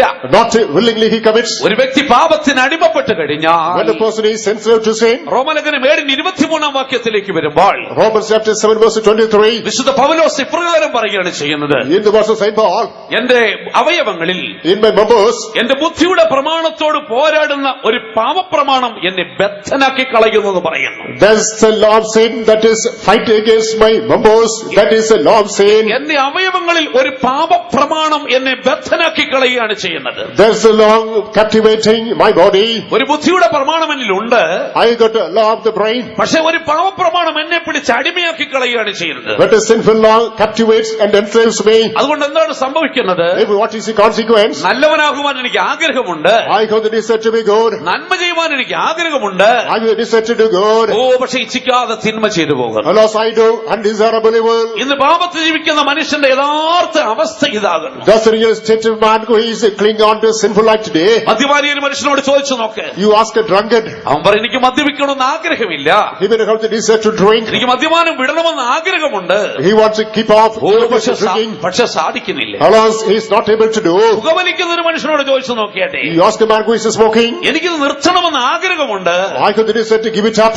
പക്ഷെ എന്നെ കൊണ്ട് സാധിക്കുന്നില്ല. Alas, it is impragmatic me. മോഷ്ടിക്കുന്ന ഒരു വ്യക്തിയോട് ചോദിച്ചു നോക്കിയാട്ടെ, You ask a thief, അവൻ ജയിലിൽ നിന്ന് ഇറങ്ങി വന്നാലും അടുത്ത സ്ഥലത്ത് പോയി മോഷ്ടിച്ചിരിക്കും. when he comes to the prison, he goes to the next venue and steals the things. ഇനി മോഷ്ടിക്കണ്ട എന്നവൻ ആഗ്രഹമുണ്ട്, He has a desire not to steal again. പക്ഷെ അവന്റെ അവയവങ്ങളിൽ പാപപ്രമാണം അവനെ കീഴടക്കി കളയുകയാണ് ചെയ്യുന്നത്. There's a law of sin in the body that is conquering him again. ഒടുവിൽ ഈ പാപപ്രമാണം അവനെ മരണത്തിലേക്ക് കൊണ്ടുചെന്ന് എത്തിക്കുകയാണ് ചെയ്യുന്നത്. Finally, this law it is bring him unto death.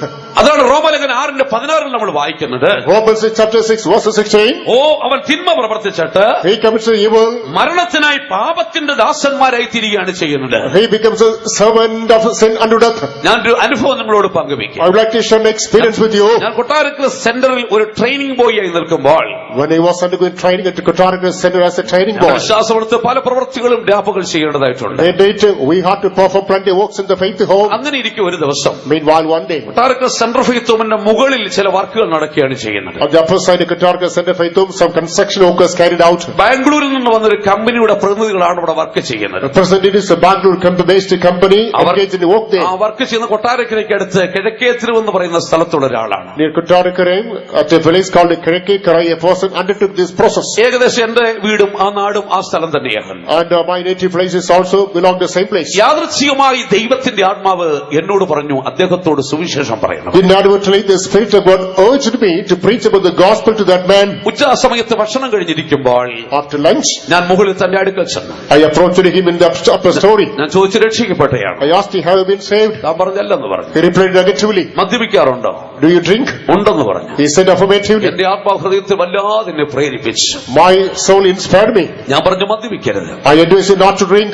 ഇനി നല്ലവനായി ജീവിച്ചു കൊള്ളണം, He must lead an exemplary life. പാപത്തെ ഏറ്റു പറയണം, He must confess his sins. ആരാധനയ്ക്ക് കടന്നു വരണം. Attend the meetings. എന്റെ ഹൃദയത്തിൽ വല്ലാത്തൊരു ഉൾപ്രേരണ ഉണ്ടായിട്ട് I had a great intuition. ഞാൻ തന്റെ കരത്തിൽ പിടിച്ചുകൊണ്ട് പറഞ്ഞു, I held his hand and said, ഇനി മുതൽ തീരുമാനിക്കും മദ്യപിക്കത്തില്ല. make a decision not to drink hereafter. താൻ എന്നോട് ഇങ്ങനെ മറുപടി പറഞ്ഞു, He told me, പാസ്റ്റർ എനിക്ക് ആഗ്രഹമുണ്ട്, Pastor, I have the എനിക്ക് desire. നല്ലവനായി ജീവിക്കണമെന്ന് ആഗ്രഹമുണ്ട്, I want to lead an exemplary life. പക്ഷെ ഞാൻ വീണ്ടും അറിയാതെ മദ്യപിച്ചു പോകുന്നു. Alas, unwittingly, I drink again. ഞാൻ പറഞ്ഞു ഇന്ന് നിങ്ങൾ മദ്യപിക്കരുത്. I told him, today you must not drink. ഇല്ല പാസ്റ്റർ ഞാൻ മദ്യപിക്കത്തില്ലെന്ന് He പറഞ്ഞു. promised he would not drink thereafter. അന്നത്തെ ദിവസം പിന്നിട്ട് പോയി. The same day passed by. അടുത്ത ദിവസം മധ്യാഹ്നമായപ്പോൾ Next day by noon, വീണ്ടും ദൈവത്തിന്റെ ആത്മാവിന്റെ ഹൃദയത്തെ ഉണർത്തി. again the Spirit of God imports to me. ഈ വ്യക്തിയുടെ അടുക്കൽ പോയി വീണ്ടും ഭാവബോധം വരുത്തണമെന്നുള്ളതിനെ കുറിച്ച് That I have the desire to just convict this person of his sins. ഞാൻ ഓടിയ തന്റെ അടുക്കൽ ചെന്നു. I approached him. സഹോദരൻ മദ്യപിച്ചോ? Brother, have you drunk? ഞാൻ പറഞ്ഞു പാസ്റ്റർ ഞാൻ മദ്യപിച്ചു. Pastor, I drank. എനിക്ക് മദ്യപിക്കാതിരിക്കാൻ കഴിഞ്ഞില്ല. I was not able to contain it. അല്പം ലജ്ജയോട് പറഞ്ഞു. Shamefully he said. വീണ്ടും ഞാൻ തന്റെ അടുക്കൽ ഉപദേശം കൊടുത്തു. I again exhorted him. അന്ന് താൻ എന്നോട് പറഞ്ഞു മദ്യപിക്കത്തില്ല. The same day he promised he would not drink ഞാൻ thereafter. ആരാധനയ്ക്കെല്ലാം വന്നുകൊള്ളാം. I would attend all the meetings. ഞാൻ അവിടെ നിന്ന് മടങ്ങിപ്പോയി. I returned. എന്നാൽ അടുത്ത പ്രഭാതം വന്നു. Next morning, മലയാള മനോരമ പത്രം നമ്മുടെ സിറ്റ് ഔട്ടിൽ കൊണ്ടിട്ടു. Malayalam paper was kept in the sit out of the faith home. ഞാൻ അതിന്റെ ഉൾഭാഗം പെട്ടെന്ന് വായിച്ചു നോക്കി. I went through the inner pages. നിര്യാതരായവരുടെ കോളത്തിനടുത്ത് തന്റെ ഫോട്ടോ കണ്ടു. In the column of the device, his photograph was given. അതിന്റെ മുകളിൽ എഴുതിയിരിക്കുന്നു കുത്തേറ്റ് മരിച്ചു. This is the caption, he was stabbed to death. എന്താണ് സംഭവിച്ചത്? You know what happened? അന്നും താൻ പോയി മദ്യപിച്ചു. Same day, he was given to drinking. മറ്റൊരാൾ തനിക്ക് അല്പം പണം കൊടുക്കുവാനുണ്ടായിരുന്നു. One of the person had to give him some money. അത് തമ്മിൽ വാക്കേറ്റമായി. There was a brawl. രണ്ടുപേരും മദ്യപിച്ചിട്ടുണ്ട്. Both drunk. അവന്റെ കയ്യിൽ കടാരി ഉണ്ടായിരുന്നു. He had the saber. അതുകൊണ്ട് അവന്റെ നെഞ്ചത്ത് കുത്തിയിറക്കി. And he stabbed in his chest. അവിടെ വീണ് കിടന്ന് പിടഞ്ഞു മരിച്ചു. He fell down, wriggled and died. അടുത്ത ദിവസം തന്റെ പത്രത്തിൽ ഫോട്ടോ വരികയാണ്. വരികയാണ് ചെയ്യുന്നത്. Next day his photograph was published in the paper. എന്നെ കേൾക്കുന്ന പ്രിയപ്പെട്ട സഹോദരി സഹോദരന്മാരെ, Fellow brothers and sisters listening to me, അവസാന നിമിഷം ദൈവത്തിന്റെ ആത്മാവ് തന്നോട് ഇടപെട്ടു. even the last moment the Spirit of God dealt with him. ഞാൻ എന്താണ് പറഞ്ഞത്? You know what did he say? എനിക്ക് ആഗ്രഹമുണ്ട്, സാധിക്കുന്നില്ല. I have the desire, I am not able to be. ഓ, പാപം ദാസന്മാരാക്കി കളയുകയാണ് ചെയ്യുന്നത്. Sin is captivating you. ഒരു മനുഷ്യൻ പാപത്തിന് ദാസനായി തീരുമ്പോൾ Whenever one becomes a slave to sin, ഒരു യാഥാർത്ഥ്യം നമ്മൾ we മനസ്സിലാക്കിക്കൊള്ളണം. must understand the truth. അവൻ യഥാർത്ഥത്തിൽ പാപത്തിന് മാത്രമല്ല ദാസനായി തീരുന്നത്. Really, he is not simply a slave to sin. പാപത്തിന്റെ പരിണിത ഫലങ്ങൾക്കൊക്കെയും അവൻ അടിമപ്പെടുകയാണ് ചെയ്യുന്നത്. He is captivated to all the consequences of sin. എന്താണ് പാപത്തിന്റെ പരിണിത ഫലങ്ങൾ? What are the consequences of sin? ഒന്ന് രോഗപാപത്തിന്റെ പരിണിത The ഫലമാണ്. sickness is the consequence of sin. പാപത്താൽ മനുഷ്യൻ രോഗികളായി ജീവിക്കും. By sin, people become sick. ശാപം പാപത്തിന്റെ അനന്തര ഫലമാണ്. Curse is the outcome of sin. മനുഷ്യൻ ശാപഗ്രസ്തരായി ലോകത്ത് ജീവിക്കും. Man is victimized to curses. മരണം പാപത്തിന്റെ അനന്തര ഫലമാണ്. Death is the result of sin. മനുഷ്യൻ മരണത്തിന് അധീനനായി ജീവിക്കുകയാണ് Man ചെയ്യുന്നത്. is subjected to death. ഇന്ന് ലോകത്തിലെ മനുഷ്യനെ നമ്മൾ നോക്കിയാട്ടെ, When you observe the present world, എത്രയോ കോടിക്കണക്കിന് മനുഷ്യൻ. millions of people, പലപ്പോഴും ഞാൻ ചിന്തിക്കാറുണ്ട്, time and again we think, എന്റെ വിശ്വാസമെടുത്തുള്ള പ്രാർത്ഥനയ്ക്ക് ഞാൻ പറയാറുണ്ട്, I let me pray by faith, I also repeat, ഓ, നമ്മൾ ഇത്ര സമാധാനമായിട്ടിരിക്കുന്നു, peacefully we lead our lives, സൗഖ്യത്തോടെ ഇരിക്കുന്നു, we have a healthy life, ദൈവത്തെ ആരാധിക്കുവാൻ നമുക്ക് ഭാഗ്യം we തന്നിരിക്കുന്നു. are privileged to worship God. പക്ഷെ ഒരു നിമിഷം നമ്മൾ ചുറ്റുപാടേക്ക് കണ്ണോടിച്ചാട്ടെ. Let us focus our attention to the suburbs. ഈ കൊച്ചു കേരളത്തിൽ In മാത്രം this small Kerala itself, എത്ര ആയിരക്കണക്കിന് ഹോസ്പിറ്റലുകൾ, thousands of hospitals, എത്ര പതിനായിരക്കണക്കിന് ജനങ്ങൾ 10,000s of people, ഏതെല്ലാം നിലവാരത്തിൽ ദുരിതങ്ങൾ അനുഭവിക്കുന്നു. in different angles, undergo എത്രയോ anguish.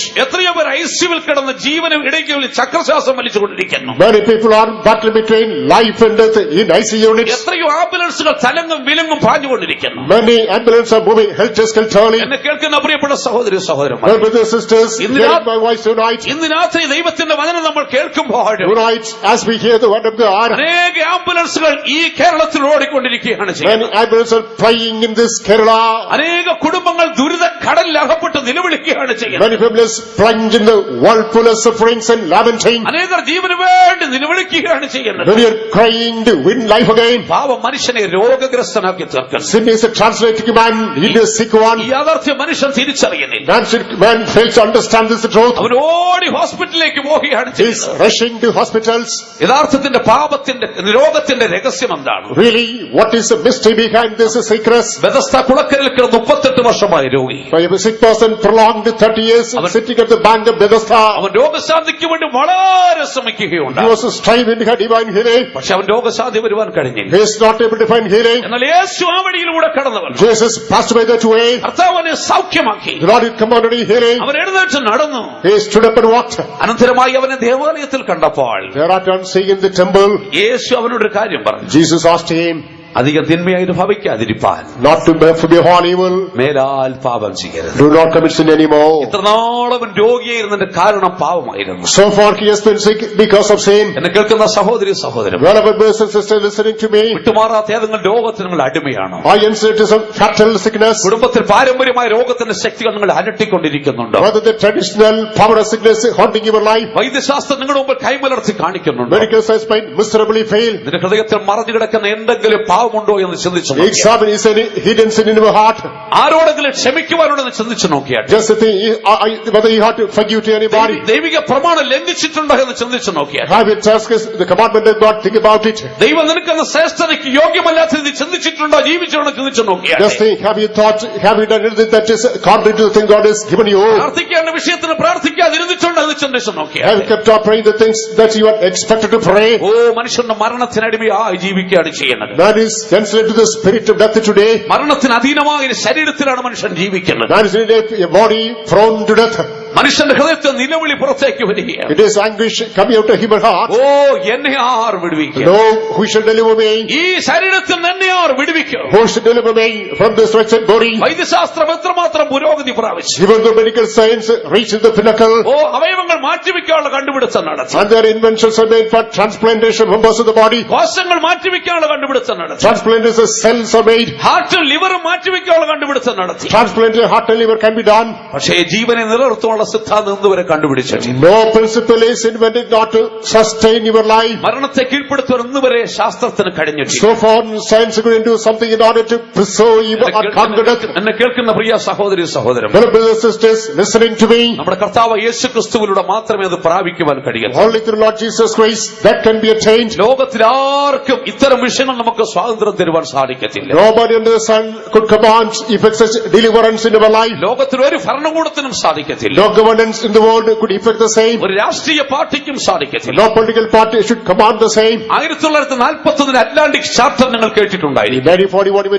heard the Atlantic signs. British പ്രധാനമന്ത്രി Wilson Churchill, British Prime Minister Winston Churchill, American president Roosevelt, American President Roosevelt, 1941 1941 Atlantic മഹാസമുദ്രത്തിൽ വെച്ച് in the Atlantic Ocean, ഒഴുകിക്കൊണ്ടിരിക്കുന്ന കപ്പലിൽ the flowing ship, അവർ agreement ഒപ്പിയിട്ടു. they made an agreement. അതാണ് Atlantic Charter എന്ന് പറയുന്നത്. This is called the Atlantic Chapter. അത് ലോകത്തിന്റെ സ്വാതന്ത്ര്യം എന്നുള്ളതായിരുന്നു വിഷയം. This is called the emancipation, the freedom of the world. ലോകത്തിന് സ്വാതന്ത്ര്യം കൊടുക്കുക, അതാണ് അറ്റ്ലാന്റിക് ചാർട്ടറിന്റെ പ്രമേയം. Okay, freedom to the world, that is the covenant of Atlantic Chapter. ലോകത്തിന് 4 വിഷയങ്ങളിൽ സ്വാതന്ത്ര്യം വേണം.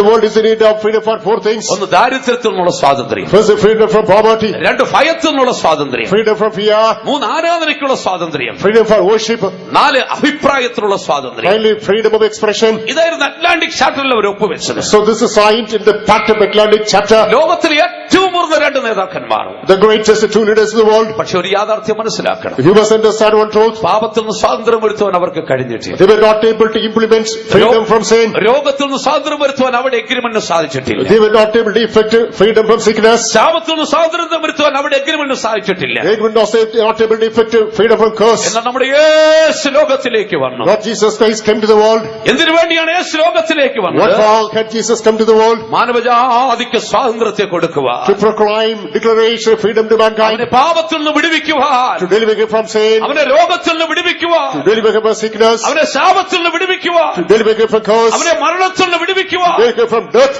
അവനെ അടിമപ്പെടുത്തുന്ന ശക്തിയിൽ നിന്ന് To വിടുവിക്കുവാൻ deliver him from the powers that gave him. യേശു സ്വാതന്ത്ര്യത്തിന്റെ സന്ദേശവും ഈ ലോകത്തിലേക്ക് വന്നു. Lord Jesus came to the world with the message of liberty. യോഹന്നാൻ 8:36 നമ്മൾ വായിക്കുന്നു. John 8 verse 36. പുത്രൻ നമുക്ക് സ്വാതന്ത്ര്യം വരുത്തിയാൽ നമ്മൾ സാക്ഷാൽ സ്വതന്ത്രരായി.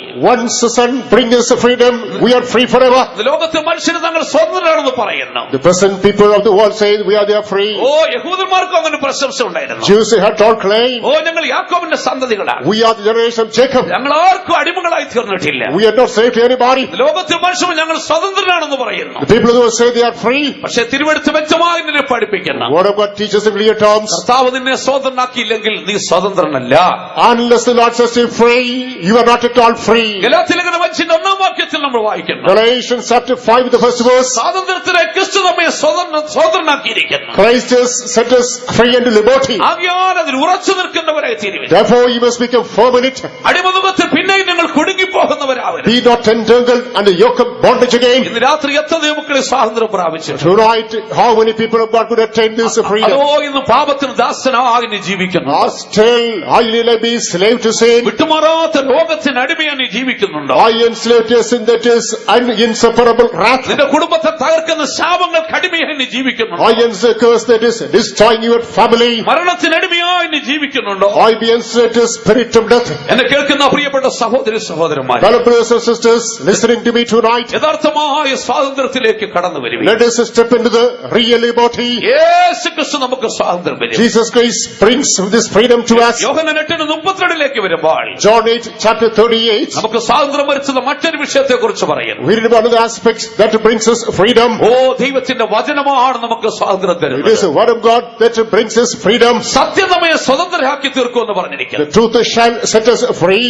നിങ്ങൾ സത്യം അറിയുകയും You should know the truth, സത്യം നിങ്ങളെ സ്വതന്ത്രരാക്കി തീർക്കുകയും or ചെയ്യും. the truth shall set you free. ഇന്ന് ലോകത്തിൽ എത്രയോ മനുഷ്യർ പലതിനും അടിമപ്പെട്ടിരിക്കുക. In the present world, people are enslaved to diverse things. എന്തിനാ കാരണമെന്നറിയാമോ? You know the basic reason? സത്യം അവർക്ക് അറിയത്തില്ല. They do not know the truth. അവർക്ക് സ്നാനത്തിന്റെ സത്യം അറിയത്തില്ല. They do not know the truth of water baptism. മാനസാന്തരത്തിന്റെ സത്യം അറിയത്തില്ല. They do not know the truth of repentance. പരിശുദ്ധാത്മാവിനെ പ്രാപിക്കണമെന്നുള്ള സത്യം അറിയത്തില്ല. They do not know the truth that they must receive the baptism with the Holy Ghost. ഒരുപാട് ജീവിതത്തിന്റെ സത്യം അറിയത്തില്ല. They do not know the truth of separated life. കൊട്ടാരക്കരയ്ക്ക് അടുത്ത് Near Kottarakara, ഒരു പുരാതനമായ ക്രിസ്ത്യൻ പള്ളിയുണ്ട്. in a traditional Christian family, ഒരു കുടുംബത്തിന്റെ കുടുംബ ഓഹരിയിലാണ് ആ പള്ളി നിൽക്കുന്നത്. in the inheritance, a particular family that was set. ഒരു പുരാതനമായ ദേവാലയം. That's the traditional temple. എന്നാൽ സംഭവിച്ചത് What happened ആ there? കുടുംബത്തിലെ മൂത്ത മകന്റെ ഓഹരിയിലാണ് ഈ പള്ളി നിൽക്കുന്നത്. It is in the Shem, the eldest son, this is constructed. താൻ ജോലി സംബന്ധമായി ഗൾഫിലേക്ക് പോയി. His one of his sons went to Gulf. അവിടെ ചില പ്രതിസന്ധികൾ തന്റെ ജീവിതത്തിൽ നേരിട്ടു. After reaching there, he met a crisis. ആ സമയത്തിൽ വേദപുസ്തകം വായിക്കുവാൻ താൻ തീരുമാനിച്ചു. He decided to read the Bible.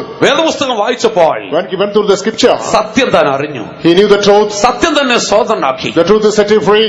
തന്റെ കാഴ്ചപ്പാടുകൾ തെറ്റം താൻ മനസ്സിലാക്കി. He understands that is wrong to his outlook. അവിടുന്ന് തെറ്റേറ്റു പറഞ്ഞ് താൻ കരഞ്ഞു. He confessed and wept over his shortcoming. വചനത്തെ ഏറ്റെടുത്ത് മാനസാന്തരപ്പെട്ടു. He undertook the word of God, repented. കൊട്ടാരത്തിൽ നമ്മുടെ സെൻട്രൽ ഫെയ്ത്തോമിൽ വന്ന് സ്നാനപ്പെടുവാനിടയായി തീർന്നു. He came to Kottara Center Faith Home to water baptism. പ്രിയപ്പെട്ട ദൈവമക്കളെ, All about people of ആ God. കുടുംബം പൂർണ്ണമായി രക്ഷയെ പ്രാപിച്ചു. That family altogether embraces salvation. കുടുംബത്തെ കുറിച്ച് രണ്ട് കാര്യങ്ങൾ എനിക്ക് പറയുവാനുണ്ട്. I can say two things concerning that family.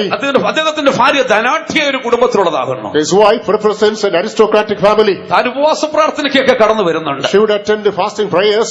ഞാൻ ട്രെയിനിങ് പോയി അവിടെ നിൽക്കുന്ന സമയമാണ്. When he was a training boy then. ശരീരം മുഴുവൻ ആഭരണങ്ങൾ ധരിച്ചിട്ടുണ്ട്. When the body clad with ornaments. ഉന്നതമായ കുലത്തിൽ ജനിച്ചതിന്റെ വ്യക്തിത്വമുണ്ട്. That is a personality representing the aristocratic family. Kottarakkara Central Faith ഹോമിന്റെ സിറ്റ് ഔട്ടിൽ വെച്ച് At the sit out of Kottara Faith Home. ഞാൻ പ്രത്യക്ഷത്തിൽ കണ്ട ഒരു കാര്യം നിങ്ങളോട് പറയാം. Hopefully he noticed one thing. Pastor Joseph കുട്ടിച്ച പ്രാർത്ഥിച്ചു. Pastor Joseph Kutti prayed. പ്രാർത്ഥിച്ചതിന് ശേഷം പറഞ്ഞു, After prayer said, സിസ്റ്റർ ആഭരണങ്ങളൊന്നും നീക്കണ്ട. Sister, you need not withdraw your garments, നിങ്ങൾ your ornaments. നിങ്ങൾ അതോർത്ത് ഭാരപ്പെടണ്ട. You don't be burdened with ornaments. ദൈവം നിങ്ങളോട് പറയുന്നെങ്കിൽ മാത്രം അത് ചെയ്താൽ മതി. If God directs you, simply do it. ആ സഹോദരിക്ക് വലിയ സന്തോഷം. She was joyful highly. പ്രാർത്ഥിച്ച ഭവനത്തിലേക്ക് കടന്നുപോയി. She was sent off after prayer. 2:30 മണി കഴിഞ്ഞപ്പോൾ After 2:30, ശരീരം മുഴുവനും ചൊറിയുവാൻ തുടങ്ങി. then the body started itching. ചുവന്ന് തുടുക്കുവാൻ തുടങ്ങി. Then it started to become rashes. പൊട്ടി വെള്ളം ശരീരത്തിൽ നിന്ന് ഒഴുകുവാൻ തുടങ്ങി. Fine water started coming out. പെട്ടെന്ന് അവരെ ഗവൺമെന്റ് അവിടുത്തെ മെഡിക്കൽ ട്രസ്റ്റ് ഹോസ്പിറ്റലിലേക്ക് കൊണ്ടുപോയി. Suddenly she was admitted to the medical trust hospital. Doctor പരിശോധിച്ചിട്ട് പറഞ്ഞു, Doctor after examination said, സ്വർണം അലർജിയാണെന്ന് പറഞ്ഞു. he's allergic of gold. ഇത് ശരീരത്തിൽ നീക്കിക്കളയണമെന്ന് You പറഞ്ഞു. must remove this from the body. അതോടെ ആ സഹോദരി രക്ഷിക്കപ്പെട്ടു. With it she was saved. അവർ കുടുംബമായി സ്നാനമേറ്റു. Then the family took water baptism. സമുദായത്തിൽ നിന്ന് ഭയങ്കരമായ എതിർപ്പുകൾ ഉണ്ടായി. From the normal church, there was a great stiff resistance. മതമേലധ്യക്ഷം അവിടെ കടന്നു വന്നു. Leaders of the church came there. അവരോട് താൻ സംസാരിച്ചു. They engaged in conversation. വേദപുസ്തകം തുറന്ന് മാനസാന്തരത്തെ കുറിച്ച് പറഞ്ഞു. Opened the Bible, spoke about repentance. സ്നാനത്തെ കുറിച്ച് പറഞ്ഞു കൊടുത്തു. Spoke about water baptism. പരിശുദ്ധാത്മാവിനെ കുറിച്ച് പറഞ്ഞു Spoke കൊടുത്തു. about the Holy Ghost. വേർപാടിനെ കുറിച്ച് പറഞ്ഞു കൊടുത്തു. Spoke about life of separation. കർത്താവിന്റെ വരവിൽ പോകേണ്ടതിന്റെ ആവശ്യകതയെ കുറിച്ച് പറഞ്ഞു കൊടുത്തു. Spoke about the essentiality to be taken with the coming of the Lord. എല്ലാം കേട്ടുകൊണ്ടുന്ന പുരോഹിതൻ തിരിച്ചൊരു കാര്യം പറഞ്ഞു. The priest listened to everything and responded. Thomas എന്നാണ് ആ വിശ്വാസിയുടെ His പേര്. name is Thomas. തോമസേ, നിന്നോട് ഇത് വായിക്കാൻ ആര് പറഞ്ഞു? Thomas, who asked you to read this? ഇത് നിങ്ങൾക്ക് വായിക്കാനുള്ളതല്ല. This is not meant for you. ഞാൻ സ്നേഹത്തോടെ തന്നോട് പറഞ്ഞു, Lovingly said, ദയവായി തന്നെ ഉപദ്രവിക്കരുത്. heaven say, do not disturb me. എന്നെ കേൾക്കുന്ന അധികം മക്കളെ, All about people of God listening to me. സത്യം നിങ്ങൾ അറിഞ്ഞാട്ടെ. You must know the truth. ദൈവത്തിന് എന്ത് പറയുന്നു സത്യം നിങ്ങൾ അറിഞ്ഞാട്ടെ. You must know the truth. Proclaim with the word of God. സത്യം നിങ്ങളെ സ്വതന്ത്രമാക്കുവാനിടയായി തീരും. That the truth is able to set you free. ആ സ്വാതന്ത്ര്യത്തിൽ നിങ്ങൾ ഉറച്ചു നിൽക്കുന്നവരായി തീരുവീൻ. You must be established in the truth of God. അതിനുവേണ്ടി എന്താണ് ചെയ്യേണ്ടത്? For the same purpose, what must be done? നഫ്താലിയെ പോലെ You പോരാടിക്കൊണ്ടിരിക്കും. must strive like Naphtali. പൗലോസ് എന്താണ് പറഞ്ഞിരിക്കുന്നത്? What does St. Paul say? ഞാൻ നല്ലപോർ പൊരുതി എന്റെ ഓട്ടം I തികച്ചു. fought the good fight. അതിന് നമ്മൾ എന്ത് ചെയ്യണമെന്നറിയാമോ? For the same purpose, what must be done on our part? പാപത്തിൽ നിന്ന് സ്വാതന്ത്ര്യം ലഭിച്ച നമ്മൾ We got liberty from sin. നീതിക്ക് ദാസന്മാരായി തീരും. We must be enslaved to righteousness. പാപത്തിൽ നിന്ന് സ്വാതന്ത്ര്യം പ്രാപിച്ച നീതിക്ക് ദാസന്മാരായി ജീവിക്കണം. You who could attain this repentance, now you have to be enslaved to truth of God. അത് മാത്രമല്ല, Moreover, നമ്മുടെ അവയവങ്ങളെ in the members, വിശുദ്ധീകരണത്തിന് നീതിക്ക് അടിമകളായി സമർപ്പിക്കണം. enslaved to righteousness and sanctification. നമ്മുടെ കൈകൾ വിശുദ്ധിക്കുള്ളത്, Our hands unto holiness, നമ്മുടെ കണ്ണുകൾ വിശുദ്ധിക്കുള്ളത്, eyes unto നമ്മുടെ holiness, കാലുകൾ നീതിക്കുള്ളത്, legs unto righteousness, നമ്മുടെ നാവ് വിശുദ്ധിക്കുള്ളത്. tongue unto holiness. അതിനുവേണ്ടി നമ്മളെ തന്നെ സമർപ്പിക്കുന്നവരായിരിക്കണം. To which cause we have to commit ourselves. പാപം ചെയ്യുന്നവൻ പിശാചിന്റെ മകനാണ്. He that commits sin is born of the devil. ആ പാപത്തിൽ സ്വാതന്ത്ര്യം പ്രാപിച്ചു കഴിയുമ്പോഴോ As he find liberty from sin, ദൈവത്തിന്റെ മക്കളും ദൈവത്തിന്റെ ദാസന്മാരുമായി തീരുന്നു. we become the children of God, servants unto God. പാപത്തിൽ നിന്ന് സ്വാതന്ത്ര്യം പ്രാപിച്ച നീതിക്ക് ദാസന്മാരായി നമ്മൾ ജീവിക്കുകയും We attain liberty from sin, slaves unto righteousness now. ഇബ്രാഹിമിന്റെ കുട്ടിക്കാലത്ത് During the days of Abraham Lincoln, വളരെ ദരിദ്രമായ ഒരു പശ്ചാത്തലത്തിലാണ് അവൻ ജീവിച്ചത്. he was really left in the poor backdrop. അവന്റെ വീട്ടിൽ പച്ചക്കറി കൃഷി ഉണ്ടായിരുന്നു. There was a cultivation of crops. അത് ന്യൂ ഓർലിയൻസിലെ പച്ചക്കറി ചന്തയിൽ കൊണ്ടുപോയി വിറ്റാണ് ഉപജീവനം കഴിച്ചത്. That wages should be collected to the market jewelers, and thereby he had to win something. ഒരു ദിവസം പച്ചക്കറിയുമായി market മാർക്കറ്റിലെത്തി. One day he was in the market with the vegetables.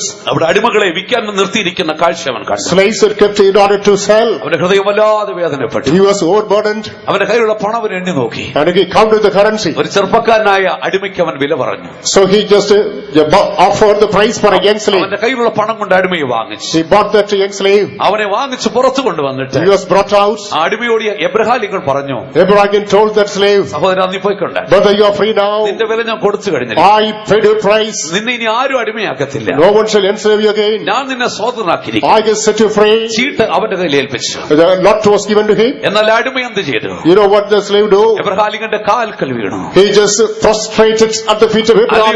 യജമാനി അവിടുന്ന് അങ്ങനെ പറയരുത്. Oh Lord, do not say the same unto me. ഞാൻ ലോകത്തിൽ പോയി സ്വതന്ത്രനായി ജീവിക്കുന്നതിനേക്കാളും Instead of going to the world leading a free life, അങ്ങേ പോലൊരു നല്ല യജമാന്റെ ദാസനായി ഞാൻ ജീവിച്ചുകൊള്ളാം. I want to remain a slave throughout the days of my life as a good master like you. എബ്രഹാലിക്ക് വല്ലാത്ത വിഷമത്തിലായി. Abraham is a great turmoil. വീട്ടിൽ ഈ അടിമയെ കൊണ്ടുവന്ന് അപ്പൻ അടിക്കുമെന്ന് ഉറപ്പാ. He takes his straight to the house, his father will smite him. അവൻ വ്യാകുലപ്പെട്ട മനസ്സോട് അടിമയുമായി വീട്ടിലെത്തി. With a heavy heart, he brought his slave to the home. അപ്പനോട് സംഭവിച്ചതെല്ലാം തുറന്നു പറഞ്ഞു. All the incident he narrated to the father. അപ്പൻ അടിമയെ വീട്ടിൽ സ്വീകരിച്ചു. Father accepted the slave to his house. സഹോദരങ്ങളെ പോലെ ഇവിടെ ജീവിച്ചു. Like his brethren, he led a life there. എന്നെ കേൾക്കുന്ന സഹോദരി സഹോദരന്മാർ, Brothers and sisters listening to me, ഒരു കാലത്ത് പാപത്തിന് നമ്മൾ ദാസന്മാരെ, the time was when slaves to sin. ഇപ്പോൾ നമുക്ക് നീതിക്ക് ദാസന്മാരായി ജീവിക്കാം. Now we must become slaves to righteousness. വിശുദ്ധിക്ക് ദാസന്മാരായി നമുക്ക് We ജീവിക്കാം. must become slaves to holiness. ഓ ക്രിസ്തുവിന്റെ ദാസന്മാരായി നമുക്ക് ജീവിക്കാം. We must become servants unto Christ. ദൈവജനത്തെ അടിമപ്പെടുത്തുന്ന മറ്റൊരു ശക്തിയാകുന്നു There is another force which is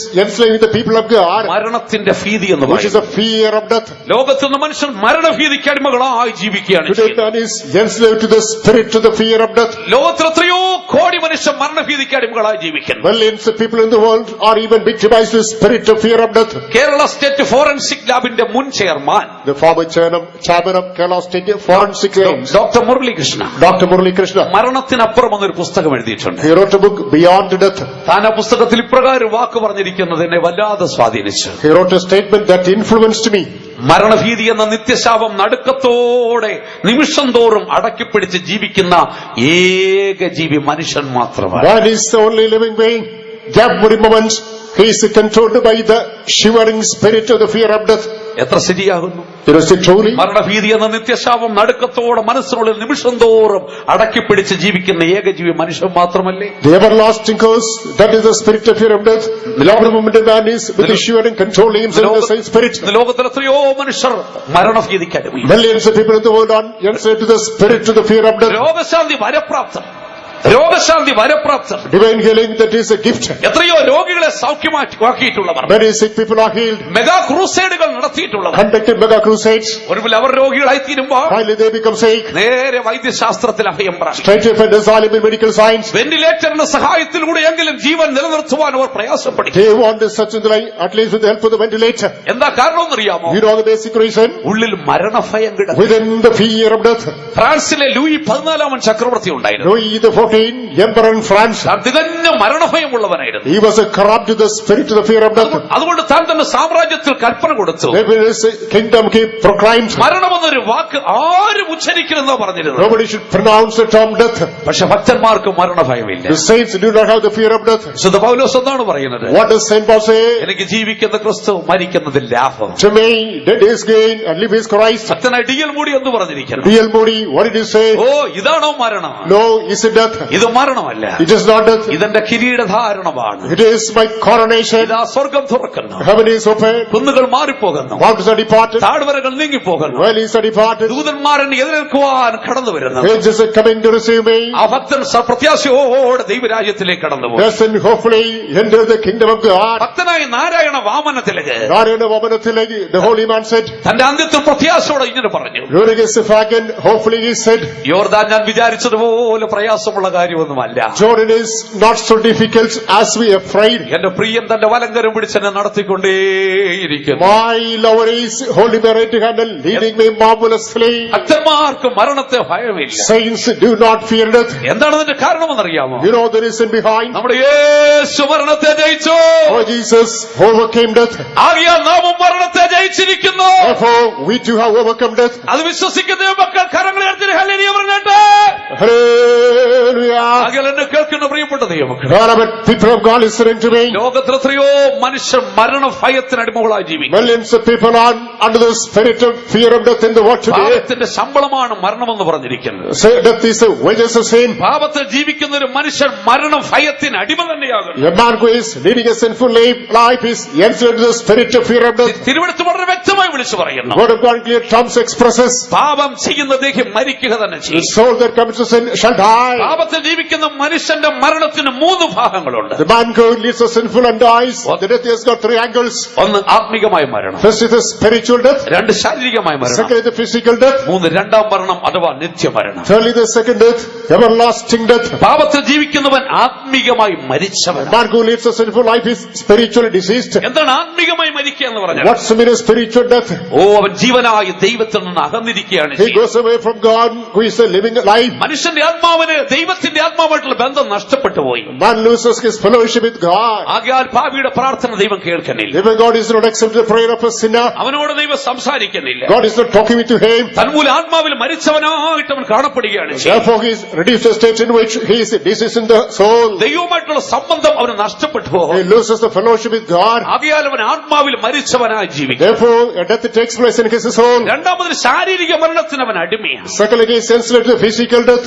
എബ്രായർ 9:27 നമ്മൾ വായിക്കുന്നു. Hebrews chapter 9 verse 27. ഒരിക്കൽ മരണം ദൈവം മനുഷ്യർക്ക് നിയമിച്ചിട്ടുണ്ട്. It is appointed to man once to die. സഭാപ്രസംഗി 12:5 പോകുമ്പോൾ Ecclesiastes chapter 12 verse 5. മനുഷ്യൻ തന്റെ ശാശ്വത ഭവനത്തിലേക്ക് പോകുമെന്ന് പറഞ്ഞിരിക്കുന്നു. Man goes back to his everlasting home, ഒരു പാപിയുടെ ശാശ്വത ഭവനം ഏതെന്നറിയാമോ? which is everlasting abode of a sinner. അത് അഗ്നി നരകമായിരിക്കും.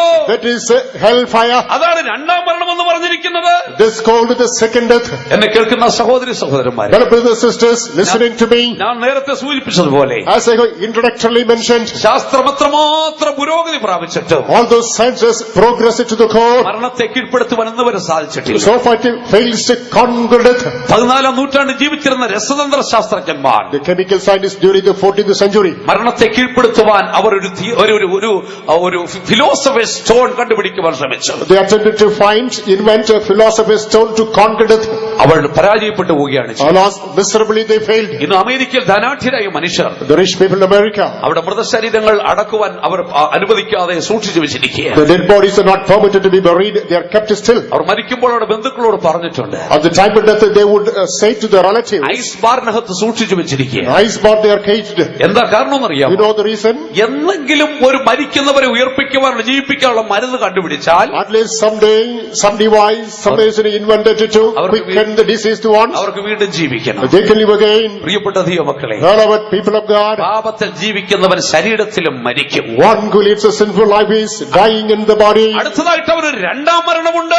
Further there is a second death to him. അതൊരു നിത്യമരണമായിരിക്കും. That will be an everlasting death. വെളിപ്പാട് 21:14 നമ്മൾ വായിക്കുന്നു. Revelation chapter 21 verse 14. മരണത്തെയും പാതാളത്തെയും തീപ്പൊയ്കയിലേക്ക് തള്ളിയിട്ടു. Death and hellfire and cast into everlasting hellfire. ഈ തീപ്പൊയ്ക രണ്ടാമത്തെ മരണം. This lake of fire is the second death. അത് നിത്യ നരകമാകുന്നു. That's everlasting hell. ഒരു പാപിയുടെ നിത്യത അവിടെ ആയിരിക്കും കഴിക്കുന്നത്. Yes, sinner spends his eternity there. അവിടെ കരച്ചിലും പല്ലുകടിയും ഉണ്ടായിരിക്കും. Weeping and gnashing of teeth shall be there. അവിടെ കിടാത്ത തീയും ചാകാത്ത പുഴുവും ഉണ്ടായിരിക്കും. Unquenchable fire and thy worms shall be there. നരകത്തിൽ ഇരുട്ടിന്റെ ചങ്ങലകൾ ഉണ്ടായിരിക്കും. It is the chains of darkness will be in hell. തീയും ഗന്ധകവും ഉണ്ടായിരിക്കും. Fire and brimstone shall be there. അത് നിത്യമായ ദണ്ഡന സ്ഥലമായിരിക്കും. Everlasting place of torture. എത്രയോ മനുഷ്യ മരണഭീതിക്ക് അടിമപ്പെട്ട് ജീവിക്കുന്നു. Many people enslaved to the spirit of fear of death. എന്നാൽ ദൈവഭക്തന്മാർക്ക് മരണഭീതിയില്ല. Saints of God, there's no fear of death. എന്താണ് കാരണമെന്ന് പറഞ്ഞിരിക്കുന്നത്? You know the reason behind it. സദൃശവാക്യം 14:32 നമ്മൾ വായിക്കുന്നു. Proverbs 14 chapter 40 verse 38. നീതിമാനും മരണത്തിലും പ്രത്യാശയുണ്ട്. Righteous have hope in death. എന്താണ് കാരണം? You know the reason? യേശു പ്രകാരം പറഞ്ഞു, Jesus said, എന്നിൽ ജീവിക്കുന്നവൻ എന്നിൽ വിശ്വസിക്കുന്നവൻ മരിച്ചാലും ജീവിക്കും. he that believes in me, even if he dies, he will live. എബ്രായലേഖനം 2:14 വരുമ്പോൾ Hebrews 2:14. മരണാധികാരിയായ പിശാചിനെ They will the author of death. യേശു തന്റെ മരണത്താൽ നീക്കിക്കളഞ്ഞു. Jesus cancelled with his death. മരണത്തിന്റെ പാതാളത്തിന്റെ ശക്തിയെ തോൽപ്പിച്ചു. He destroyed the power of hell and death. മരണഭീതിയിൽ നമ്മെ വിടുവിക്കുകയുണ്ടായി. Delivered us from the spirit to the fear of death. മരണമേ നിന്റെ ജയം എവിടെ എന്ന് മരണത്തെ നോക്കി ചോദിച്ചു. Challenged earth, oh earth, where is the big tree? ആകയാൽ ഒരു ദൈവവൈതൽ ഒരിക്കലും മരിക്കുന്നില്ല. Therefore child of God never dies. മറിച്ചൊരു ദൈവവൈതൽ എന്താണ് സംഭവിക്കുന്നത്? On the contrary, what happens to a child of God? അവൻ നിദ്ര പ്രാപിക്കുകയാണ് He ചെയ്യുന്നത്. is simply sleeping. ഒരു ദൈവവൈതൽ നിദ്ര പ്രാപിക്കുകയാണ് ചെയ്യുന്നത്. A child of God is simply sleeping. അതുകൊണ്ടാണ് തെസ്സലോനിക്ക ലേഖനത്തിൽ വായിക്കുന്നത്, Therefore the Epistle to Thessalonians, നിദ്ര പ്രാപിക്കുന്നവരെ കുറിച്ച് നിങ്ങൾ അറിവില്ലാത്തവരായിരിക്കരുത്. he must not be ignorant of the people who are sleeping. അത് നമ്മൾ നിദ്ര പ്രാപിക്കുന്നതുകൊണ്ട് എന്താണ് നേട്ടം എന്ന് പറഞ്ഞിരിക്കുന്നത്? Why this is sleeping? What is the profit that we have? നമ്മൾ നിദ്ര വിട്ടുണരുന്ന ഒരു ദിവസം ഉണ്ടായിരിക്കും. Yesterday we'll be awakening. നീയോ ദാനിയേലിനെ ദൈവം വിളിച്ചു പറയുന്നു. God says to Daniel, നീയോ ദാനിയേലേ, you Daniel, നീ വിശ്രമിക്കുവാനായി പോയിക്കൊള്ളുക. you got to take a rest. കാലാവസാനത്ത് നിന്റെ ഓഹരി പ്രാപിക്കുവാൻ നീ എഴുന്നേറ്റു. At the end of the time you will come back to have your reward. ഭക്തന്റെ പ്രത്യാശ അതാണ്. What's the hope for the saint of God? ദാവീദ് എന്താണ് പറയുന്നത്? What does David say? ഞാൻ നീതിയിൽ നിന്റെ മുഖത്തെ കാണും. I will behold the face of righteousness.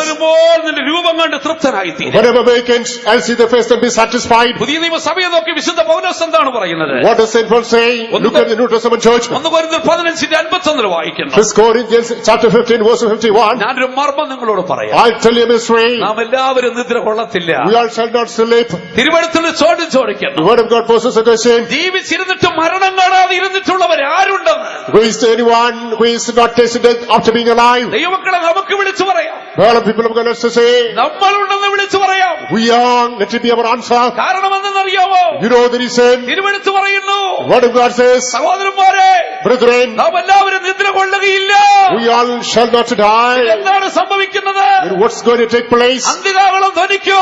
On the last trump of God, ക്രിസ്തുവിൽ നിദ്ര കൊണ്ട വിശുദ്ധന്മാർ ഉയർക്കോ? the saints and their Christ shall rise up. പിന്നെ ജീവനോടിരിക്കുന്നവർ രൂപാന്തരപ്പെടും. Those who remain alive shall be transformed. ഒരുമിച്ച് സ്വർഗത്തിലേക്ക് എടുക്കപ്പെടും. To God they will be caught up to heaven. അതാണ് നമ്മുടെ നിത്യമായ വാസസ്ഥലം. That's the eternal dwelling place. വെളിപ്പാട് 21:3 നമ്മൾ വായിക്കുന്നു. Revelation 21 verse 3. മനുഷ്യരോടുകൂടെ ദൈവത്തിന്റെ കൂടാരം. Behold, the tabernacle of God is with man. അവൻ അവരോടുകൂടെ വസിക്കും. God is dwelling with them. അവനവർക്ക് ദൈവമായിരിക്കും. God shall be their God. അവർ അവന്റെ ജനമായിരിക്കും. They shall be his people. അവന്റെ ദാസന്മാർ അവന്റെ മുഖം കാണും. His servants shall behold the face of God. അവനവന്റെ കണ്ണുനീരെല്ലാം തുടച്ചു കളയോ. God shall wipe away all their tears. ഇനി കഷ്ടതയില്ല, No more sufferings. കണ്ണുനീരില്ല, No more tears. മുറവിളിയില്ല, No more wailing. യാതൊരു ശാപം No ഉണ്ടായിരിക്കത്തില്ല. curse at all. പ്രിയ സഹോദരി സഹോദരന്മാരെ, Hello, brothers and sisters. നമുക്ക് നമ്മുടെ കണ്ണുകളെ Let അടയ്ക്കാം. us close our eyes. പാപത്തിന്റെ ദാസ്യത്തിൽ നിന്ന് വിടുതലെടുക്കാം. Let us attain deliverance from the captivity of sin. മരണഭയത്തിന്റെ അടിമത്തിൽ നമുക്ക് വിടുതലെടുക്കാം. And deliverance from the captivity of the fear of death. Naphtali സ്വതന്ത്രയായി നടക്കുന്ന പേടമാൻ There is a not to walk freely. അടിമത്തിന്റെ ചങ്ങലകളെ നമുക്ക് പൊട്ടിച്ചെറിയാം. Let us break out the fetters of slavery. ഒരുപക്ഷെ നീ ഒരു വിശ്വാസിയായിരിക്കും, Perhaps you may be a believer, അല്ലെങ്കിൽ ഒരു അവിശ്വാസിയായിരിക്കും, or you may be an unbeliever, അല്ലെങ്കിൽ you അക്രൈസ്തവനായിരിക്കും. may be non-Christian. നീ ഏതെങ്കിലും പാപത്തിന് അടിമയാണ്, Are you uncertain in sin? മരണഭീതിക്ക് അടിമയാണ്. Are you uncertain of fear of death? പാപത്തെ ജയിച്ച യേശു നമ്മുടെ നടുവിലുണ്ട്. Jesus overcame death is moving in our midst. മരണഭീതിയെ പരാജയപ്പെടുത്തി യേശു നമ്മുടെ നടുവിലുണ്ട്. Jesus vanquished the fear of death is moving in our midst. മരണത്തെ ജയിച്ച യേശു നമ്മുടെ നടുവിലുണ്ട്. Jesus overcame death is moving in our midst. അവൻ അടിമത്തത്തിന്റെ ചങ്ങലകളെ പൊട്ടിച്ചു കളയുന്നവനാണ്. He is breaking the fetters of slavery. സാത്താന്റെ കെട്ടുകളെ തകർക്കുവാനാണ് യേശു ലോകത്ത് He വന്നത്. is destroying the bindings of the devil. ദുഷ്ടന്റെ കയറുകളെ അവൻ അറുത്തു കളയുന്നവനാണ്. He is unstopping the ropes of the wicked. ആകയാൽ നീ ദൈവത്തിന് സല്ലിക്കുന്ന ജീവിതത്തെ സമർപ്പിച്ചാൽ Therefore commit your life to the presence of God. നിന്നെ അടിമപ്പെടുത്തുന്ന രോഗത്തിന്റെ ശക്തി, The power of sickness that ensures you, രാത്രികാലം അഴിഞ്ഞു വീഴുവാൻ ഇടയായി തീരും. that is going to be cut off. നീ വിശ്വസിക്കുന്നുവെങ്കിൽ If you believe, യേശു നമ്മുടെ നടുവിൽ കടന്നു വന്നു. Jesus come to our midst. ആ യേശു നിന്നെ സ്വതന്ത്രനാക്കാൻ പോകുന്നു. Jesus is going to set you free. യേശു നിന്നെ വിടുവിക്കുവാൻ He പോകുകയാണ്. is going to deliver you. ആ കെട്ട് നിന്നെ സ്വതന്ത്രനാക്കുവാൻ പോകുന്നു. Binding is going to be cut off. ആ രോഗത്തിന്റെ കെട്ട് നിന്നെ വിട്ട് അഴിഞ്ഞു മാറുവാൻ പോകുകയാണ് ചെയ്യുന്നത്. Binding sickness is going to be unstrapped. ഇന്ന് രാത്രി അത്ഭുതങ്ങൾ പ്രവർത്തിക്കുന്ന യേശുവിൽ നീ വിശ്വസിക്കണം. Tonight believe Jesus who is performing wonders. യേശു ഇന്ന് ജീവിക്കുന്നുണ്ട്. Jesus alive today. യേശു ഇന്ന് സൗഖ്യമാക്കും. Jesus healing today. എന്റെ സഭയിൽ കഴിഞ്ഞ ആഴ്ച നടന്നൊരു സംഭവം കൂടെ പറഞ്ഞുകൂടി അവസാനിപ്പിക്കട്ടെ. I would like to tell incident that took place in church last week and wind up the message. സഭയിൽ ഏകാഗിയായി ജീവിക്കുന്ന ഒരു സഹോദരിയുണ്ട്. There is a sister being alone. അവരുടെ ബന്ധുക്കളെല്ലാം അമേരിക്കയിലാണ്. Relatives are in the States. ഇവരും കുറെ കാലം അമേരിക്കയിലായിരുന്നു. For somewhere, thankfully she was in the States. ധനാഢ്യയായ ഒരു സഹോദരി. She was a rich sister. ഒറ്റയ്ക്കൊരു ഭവനത്തിൽ ഭവനത്തിൽ താമസിക്കുന്നു. She is living a single life in the family. ഒരു വലിയ വീടും സാഹചര്യങ്ങളെല്ലാം ഉണ്ട്. All the circumstances conducive. പക്ഷെ തൊണ്ടയിൽ ക്യാൻസർ ബാധിച്ചു. Cancer in the throat. Cancer അതികഠിനമായി തീർന്നു. Throat cancer hectic. ആരും സഹായിക്കുവാനില്ല. There is nobody to help. 4 പ്രാവശ്യം കീമോതെറാപ്പി എടുത്തു. 4 months she underwent chemotherapy. Amrita ഹോസ്പിറ്റലിലെ ട്രീറ്റ്മെന്റ് തുടരുകയാണ്. She underwent the treatment of the hospital. അസഹനീയമായ വേദന. Excruciating pain. ജീവിക്കുന്നതിനേക്കാൾ മരിക്കുന്നതാണ് നല്ലതെന്ന് അവർ നിശ്ചയിച്ചു. It is better to die. പലപ്പോഴും എന്നോട് മരണത്തെ കുറിച്ച് പറഞ്ഞു. On many occasions she spoke about death to me. അച്ഛാ ഞാനങ്ങ് മരിക്കുവാൻ വേണ്ടി പ്രാർത്ഥിക്കണം. Brother, pray for me to have death. എന്നാൽ കഴിഞ്ഞ ആഴ്ച നടന്ന സംഭവം എന്തെന്നറിയാം? You know what happened last week? Amrita ഹോസ്പിറ്റലിന്റെ സ്കാനിംഗ് മെഷീനിൽ അവർ കിടക്കുകയാണ്. She was in the scanning machine of hospital at Amrita. അവരെ പിടിച്ച് സ്കാനിംഗ് മെഷീനിൽ കിടത്തിയതാണ്. She was laid in the scanning machine. അതിവേദന കൊണ്ട് അവർ പിടയ്ക്കുകയാണ്. She was suffering from excruciating ആ pain. സ്കാനിംഗ് മെഷീനിൽ കിടന്നുകൊണ്ട് ആ സഹോദരി കരഞ്ഞു. In the scanning machine she wept. ദൈവത്തോട് ചില ചോദ്യങ്ങൾ ചോദിച്ചു. She asked some questions unto God. കർത്താവേ ഞാൻ ജീവനുള്ള ദൈവത്തെയാണല്ലോ സേവിച്ചത്. Oh Lord, I am serving the living God. ഞാൻ മരത്തെയും കല്ലിനെയും അല്ലല്ലോ സേവിച്ചത്. I do not worship wood or stone. ഞാൻ ജീവനുള്ള ദൈവത്തെ അല്ലയോ സ്നേഹിച്ചത്. I have been worshipping the true living God. എന്തിനീ കഠിനമായ രോഗം എനിക്ക് തന്നു Why കർത്താവേ? this hard sickness upon me, Lord? ഈ വേദന എനിക്ക് താങ്ങുവാൻ കഴിയുന്നില്ല കർത്താവേ. I am not able to forbear this pain, Lord. വാവിട്ട് കരയുവാൻ തുടങ്ങി. She cried aloud. പെട്ടെന്നൊരു മയക്കം അവർക്കുണ്ടായി. Suddenly she was in a coma. Scanning machine കിടന്ന് കുലുങ്ങുന്നത് പോലെ അവർക്ക് അനുഭവപ്പെട്ടു. She felt the scanning machine was just shivering. പെട്ടെന്ന് തേജോമയനായ യേശു അവിടെ പ്രത്യക്ഷപ്പെട്ടു. Suddenly glory Jesus appeared to her. യേശു ആ സഹോദരിയോട് സംസാരിക്കുവാൻ തുടങ്ങി. Jesus started talking with her. മകളെ നിന്റെ വേദന നിനക്ക് സഹിക്കുവാൻ കഴിയുന്നില്ല. My daughter, are you not able to forbear your ഞാൻ pain? കാൽവരിയിൽ അനുഭവിച്ച വേദന നീ ഒന്ന് ഓർത്ത് നോക്കിയാട്ടെ. Remember the pain I experienced on Calvary. എങ്കിലും നിന്റെ ദുഃഖം ഞാൻ അറിയുന്നുണ്ട്. But still I know thy pain. ഞാൻ നിന്റെ പാപത്തിന് വേണ്ടി മാത്രമല്ല മരിച്ചത്. Not only did I die for your sin. നിന്റെ രോഗത്തിന് വേണ്ടി കൂടെ ആകുന്നു മരിച്ചത്. You for sicknesses I died. ഞാൻ നിന്നെ സൗഖ്യമാക്കിയിരിക്കുന്നു. I have healed you. പറഞ്ഞപ്പോൾ തലയിൽ നിന്ന് താഴോട്ട് ഒരു ശക്തി ഇറങ്ങിപ്പോന്ന പോലെ അവർക്ക് അനുഭവപ്പെട്ടു. Some power has started from the head to the bottom. അവിടെ ശരീരം മുഴുവൻ വിയർക്കുവാൻ തുടങ്ങി. Then the body started sweating. അല്പസമയം കഴിഞ്ഞപ്പോൾ After a short while, scanning machine തന്നെ ഇറങ്ങി പുറത്തേക്ക് വന്നു. she came out of the scanning machine all by herself. Medical റിപ്പോർട്ടിന് വേണ്ടി കാത്തിരിക്കുകയാണ്. Waiting for the medical report. എന്നും ഡോക്ടേഴ്സ് അവിടെ റിപ്പോർട്ട് കൊടുക്കത്തില്ല. Doctors will not hand over to her. കൂടെ വരുന്നവരെ വിളിക്കത്തുള്ളൂ. The company person will be called. അമൃതയിലെ സീനിയർ ഡോക്ടേഴ്സ് അവരെ വിളിച്ചു. The senior doctor summoned. Patient നേരിട്ട് വരാൻ പറഞ്ഞു. Patient, you straight away come. Certificate കയ്യിൽ കൊടുത്തു. Certificate is handed over. നിങ്ങളുടെ ക്യാൻസർ രോഗം മാറിയിരിക്കുന്നു. Your cancer is healed of you. നിങ്ങൾ ഈ ആശുപത്രിയിൽ വരണ്ട. You do not come to the hospital anymore. നിങ്ങൾക്ക് സൗഖ്യമായിരിക്കുന്നു. You are healed. അവൾ ഡോക്ടറുടെ മുറിയിൽ നിന്ന് കരങ്ങളെ എടുത്ത് സ്വോത്രം ചെയ്യാൻ തുടങ്ങി. She started praising God, lifting the hand in the doctor's room. ഡോക്ടർമാർ അമ്പരന്ന് പോയി. Doctors are amazed. ഇന്ന് പൂർണ്ണ സൗഖ്യത്തോടെ സഹോദരി ജീവിച്ചിരിപ്പുണ്ട്. Today she is hale and hearty. എല്ലാ ആരാധനയ്ക്കും കടന്നു വരുന്നുണ്ട്. Oh, she is attending all the meetings. പൂർണ്ണാരോഗ്യത്തോടെ ജീവിക്കുന്നു. She is hale and hearty. അത് മാത്രമല്ല Moreover, അവിടെ കക്ഷത്തൊരു മുഴയുണ്ടായിരുന്നു. in armpit there was a growth. ഇതവരാരോടും പറഞ്ഞിരുന്നില്ല. She did not say to anybody. ഡോക്ടറോട് പോലും പറഞ്ഞിരുന്നില്ല. Did not even to the doctor. അവർ വീട്ടിൽ കടന്നു വന്നതിന് She ശേഷം reached home. അവർ വസ്ത്രം മാറി ആ മുഴ പരിശോധിച്ചു നോക്കി. She removed the garment, examined the growth. ശരീരത്തിൽ പാടുപോലും കാണുവാനില്ല. Not at all, even the scar in the body. നമ്മുടെ ദൈവം അത്ഭുതങ്ങളുടെ ദൈവം. God is a God of ആ wonders. ദൈവം ഇവിടെ കടന്നു വന്നിട്ടുണ്ട്. He has come to us right now. ഇന്ന് രാത്രി നീ അത് വിശ്വസിക്കുമെന്നുണ്ടെങ്കിൽ Tonight, if you believe, നിന്നെ ബന്ധിക്കുന്ന രോഗത്തിന്റെ ശക്തി ഏത് തന്നെ what ആയിക്കൊള്ളട്ടെ, is the power of sickness that controls you? ഇന്ന് രാത്രി അവൻ നിന്നെ വിടുവിക്കുവാൻ പോകുകയാണ്. Today he is going to deliver you. ഇന്ന് രാത്രി അവൻ നിന്നെ സൗഖ്യമാക്കാൻ പോകുകയാണ്. Today he is going to heal you. വായ് തുറന്ന് നീ ദൈവത്തോട് നിലവിളിച്ചാട്ടെ. Open your mouth and cry unto God. ദാവീദ് പുത്ര എന്നോട് കരുണ Son of ഉണ്ടാകണമേ. David, have mercy upon me. ദാവീദ് പുത്ര എന്നോട് കരുണ ഉണ്ടാകണമേ. Son of David, have mercy upon me. ലജ്ജ കൂടാതെ നിലവിളിക്കുവീ. Oh, without any shame, cry, cry. നീ ആവശ്യബോധത്തോടെ നിലവിളിച്ചാട്ടെ. With the sense and need to cry. നിന്റെ നിലവിളി ശബ്ദം സ്വർഗത്തിലേക്ക് ചെല്ലുവാനിടയായി തീരട്ടെ. Let your cry reach heaven. ആ പരിശുദ്ധാത്മാവ് നിന്നെ തൊടട്ടെ. Holy Spirit, let it touch you. യേശുവിന്റെ കരം നിന്നെ തൊടുവാനിടയായി തീരട്ടെ. Let the hand of Jesus touch you. ദൈവാത്മാവിന്റെ സ്പർശനം നീ അനുഭവിക്കുവീൻ. Have the feeling of Jesus. ഇന്ന് രാത്രി വിടുതൽ പ്രാപിച്ച് മടങ്ങി പോകുവീൻ. Do not attend deliverance and go back. അത്ഭുതങ്ങൾ അടയാളങ്ങളാൽ സത്യസഭ വെളിപ്പെടുന്നു. അത്ഭുതങ്ങൾ അടയാളങ്ങളാൽ സത്യസഭ വെളിപ്പെടുന്നു. ഭൂതങ്ങളാൽ അറിയപ്പെടുന്നു. പുതുഭാഷ കേൾക്കുന്നു. കുഷ്ഠരോഗം മാറുന്നു. ജനമൊന്നു ചേരുന്നു. ഭൂതങ്ങൾ ആലറിയൊടുന്നു. പുതുഭാഷ കേൾക്കുന്നു. കുഷ്ഠരോഗം മാറുന്നു. ജനമൊന്നു ചേരുന്നു. അത്ഭുതങ്ങൾ അടയാളങ്ങളാൽ സത്യസഭ ശ്വാസത്തോടെ കരങ്ങളടിച്ച് അത്ഭുതങ്ങൾ അടയാളങ്ങളാൽ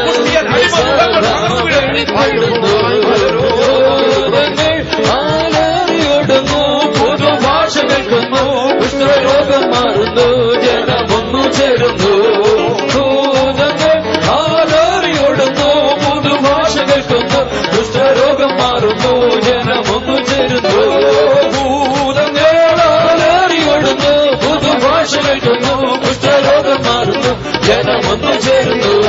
ഭൂതങ്ങളേറിയോടുന്നു, പുതുഭാഷ കേൾക്കുന്നു, കുഷ്ഠരോഗം മാറുന്നു, ജനമൊന്നു ചേരുന്നു. ഭൂതങ്ങളേറിയോടുന്നു, പുതുഭാഷ കേൾക്കുന്നു, കുഷ്ഠരോഗം മാറുന്നു, ജനമൊന്നു ചേരുന്നു. ഭൂതങ്ങളേറിയോടുന്നു, പുതുഭാഷ കേൾക്കുന്നു, കുഷ്ഠരോഗം മാറുന്നു, ജനമൊന്നു ചേരുന്നു. ഭൂതങ്ങളേറിയോടുന്നു, പുതുഭാഷ കേൾക്കുന്നു, കുഷ്ഠരോഗം മാറുന്നു, ജനമൊന്നു ചേരുന്നു.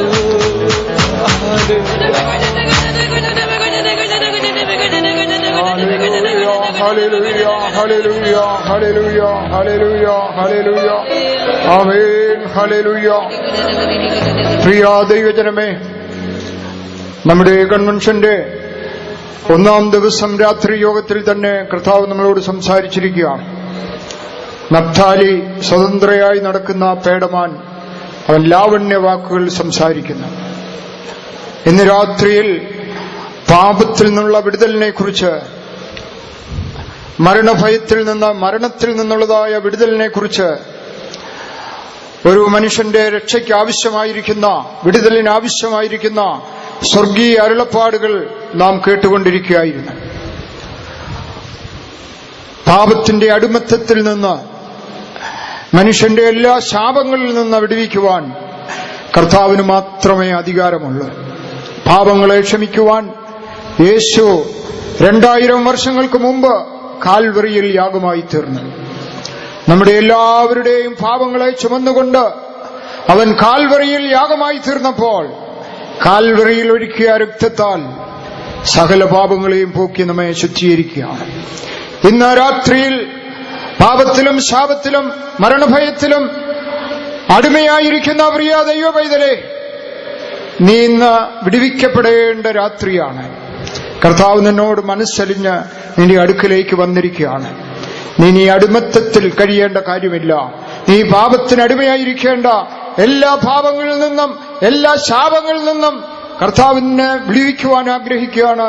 ഇതുവരെയും ആ രക്ഷയുടെ സന്തോഷം, ആ രക്ഷയുടെ അനുഭവം പ്രാപിച്ചിട്ടില്ലാത്ത ഒരു വ്യക്തിയെങ്കിലും ഈ സത്യവചനങ്ങൾ, ഈ സ്വർഗീയമായ ദൂതുകൾ കേട്ടിട്ടുണ്ടെങ്കിൽ ഇന്ന് നിങ്ങളുടെ രക്ഷാ ദിവസമാണ്. പാപങ്ങൾ ക്ഷമിക്കുവാൻ, നിന്നെ വിടുവിക്കുവാൻ, എല്ലാവിധ അടിമത്തത്തിൽ നിന്ന് വിടുവിക്കുവാൻ കർത്താവ് നിന്റെ അടുക്കലേക്ക് വന്നിരിക്കുകയാണ്. ഹല്ലേലൂയ. രക്ഷിക്കുന്ന വീരനായി യേശു നമ്മുടെ മധ്യേ കടന്നു വന്നിട്ടുണ്ട്.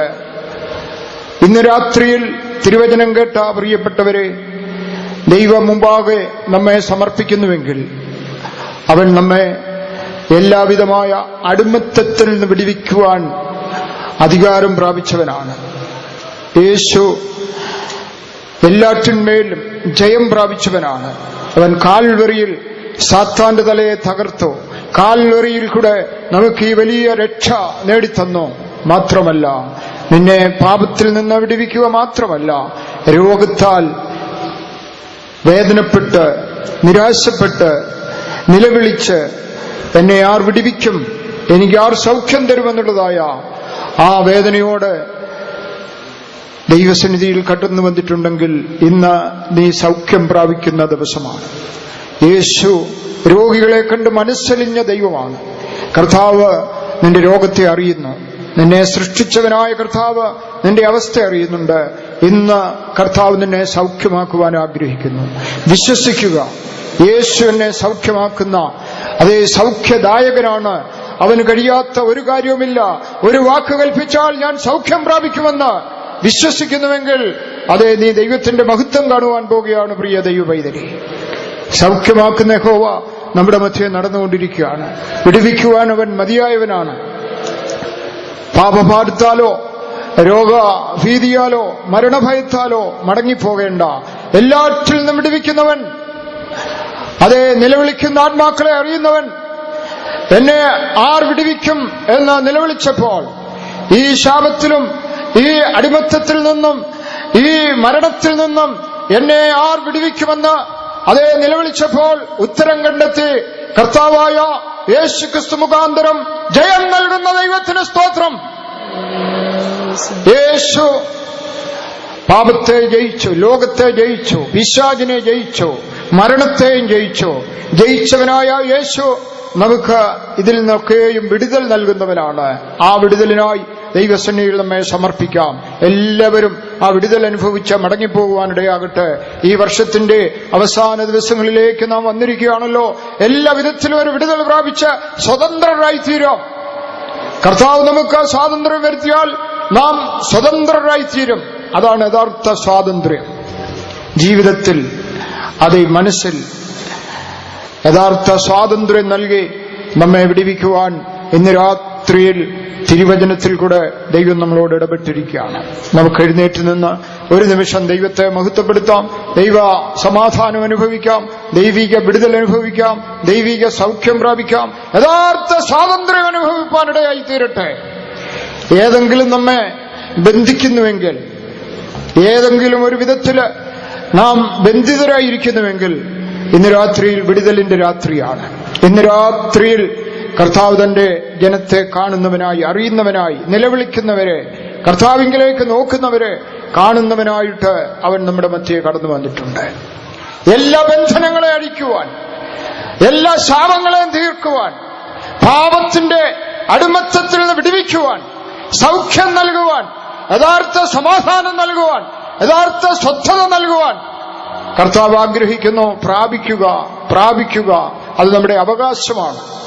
അത് നമുക്കുള്ളതായ അവകാശമാണ്. കർത്താവ് അത് കാൽവറിയിൽ കൂടെ നമുക്ക് നേടിത്തന്നിരിക്കുകയാണ്. പ്രിയ ദൈവ പൈതരെ, ഈ ലോക ജീവിതം മരണത്തോടുകൂടി അവസാനിക്കുന്നുവെങ്കിലും നമ്മുടെ ജീവിതം മരണത്തോടുകൂടി അവസാനിക്കുന്നില്ല.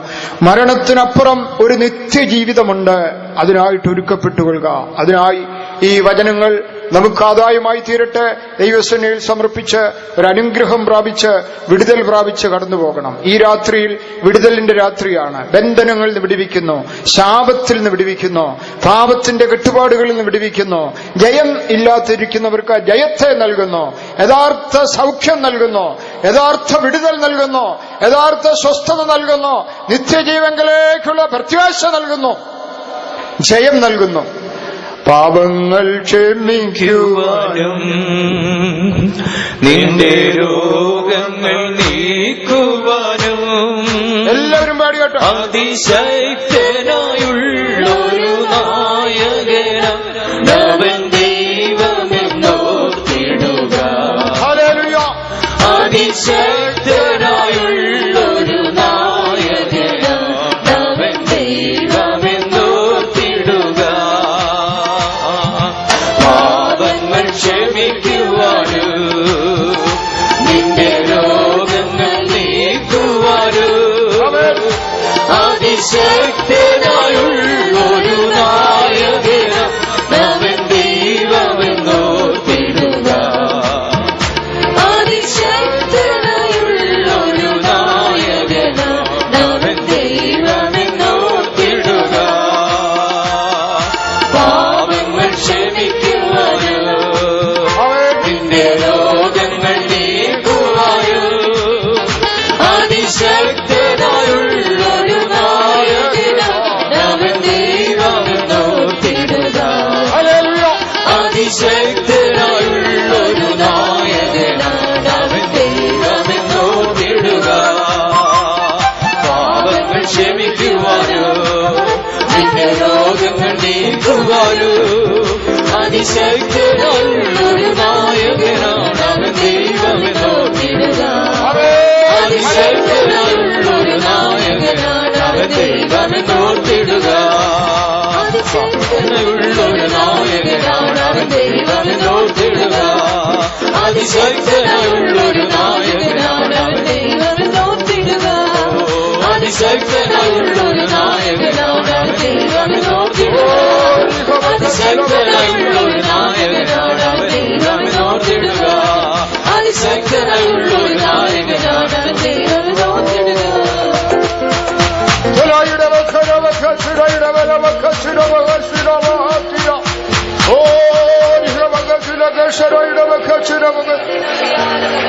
ആമേൻ. ഹല്ലേലൂയ.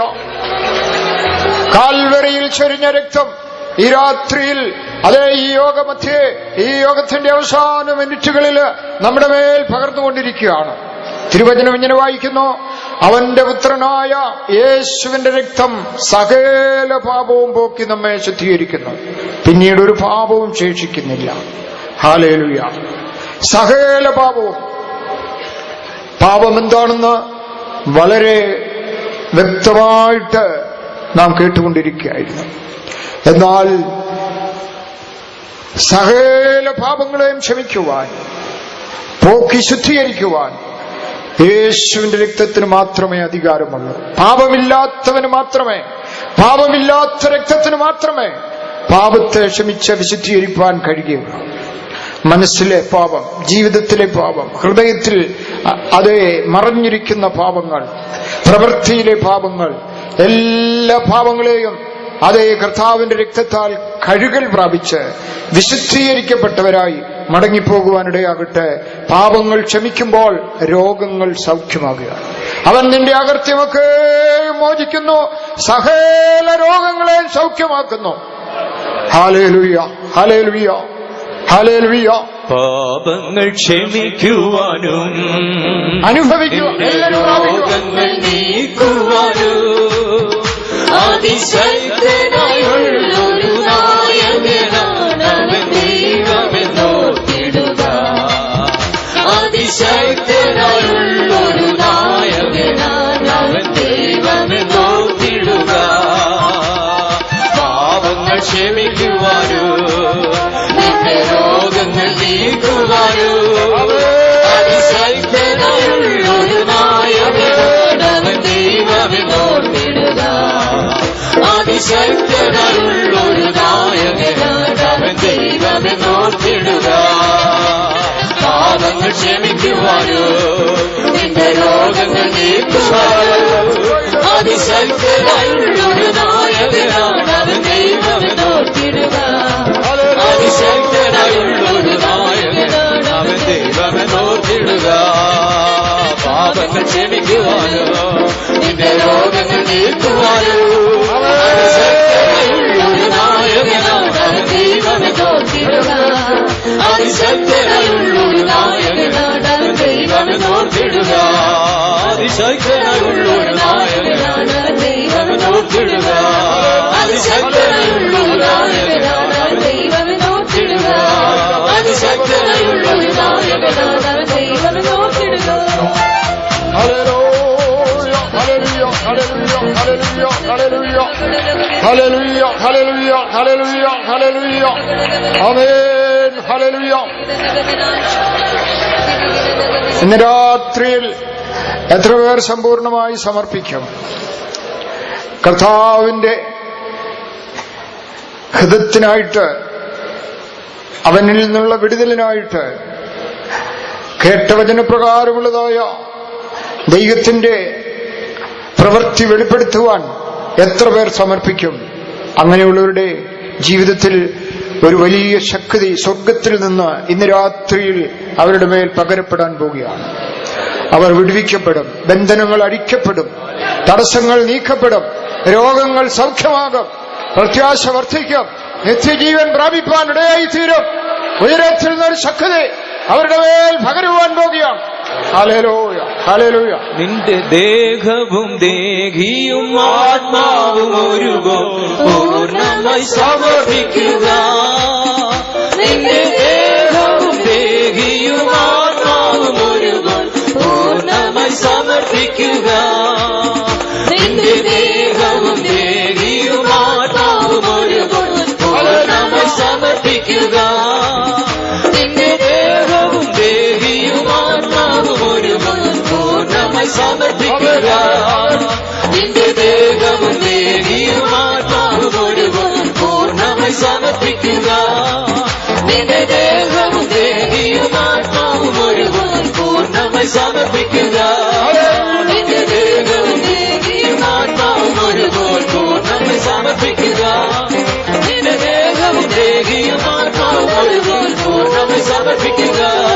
നിന്റെ ദേഹവും ദേഹിയും ആത്മാവും ഒരുപോൽ പൂർണ്ണമായി സമർപ്പിക്കുക. നിന്റെ ദേഹവും ദേഹിയും ആത്മാവും ഒരുപോൽ പൂർണ്ണമായി സമർപ്പിക്കുക.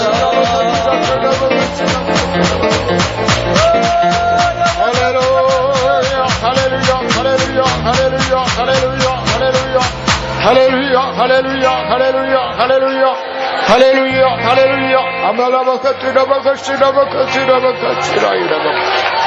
Amen. Hallelujah, hallelujah, hallelujah, hallelujah, hallelujah. Amen. Hallelujah, hallelujah. ഇന്ന് രാത്രിയിൽ അനേകരുടെ ജീവിതത്തിൽ കർത്താവ് ഒരു വ്യത്യാസം, ഒരു വിടുതൽ നൽകിയിരിക്കുകയാണ്. അനേകരുടെ വേദനകൾ, ദുരിതങ്ങൾ, യാതനകൾ കർത്താവ് കണ്ട് മനസ്സലിഞ്ഞിരിക്കുകയാണ്. ഹല്ലേലൂയ. പ്രിയ ദൈവവൈതലേ, കർത്താവ് നിന്നെ സ്നേഹിക്കുന്നു. കർത്താവ് നിന്നെ സ്നേഹിക്കുന്നു. അതെ, നിന്നെ വാസ്തവമായി നിത്യമായി സ്നേഹിക്കുന്നു. നീ കർത്താവിനുള്ളതാണ്. നിന്നെ സൗഖ്യമാക്കുന്നത് ദൈവ ഇഷ്ടമാണ്. കർത്താവ് നിന്നെ സൗഖ്യമാക്കുവാൻ ആഗ്രഹിക്കുകയാണ്.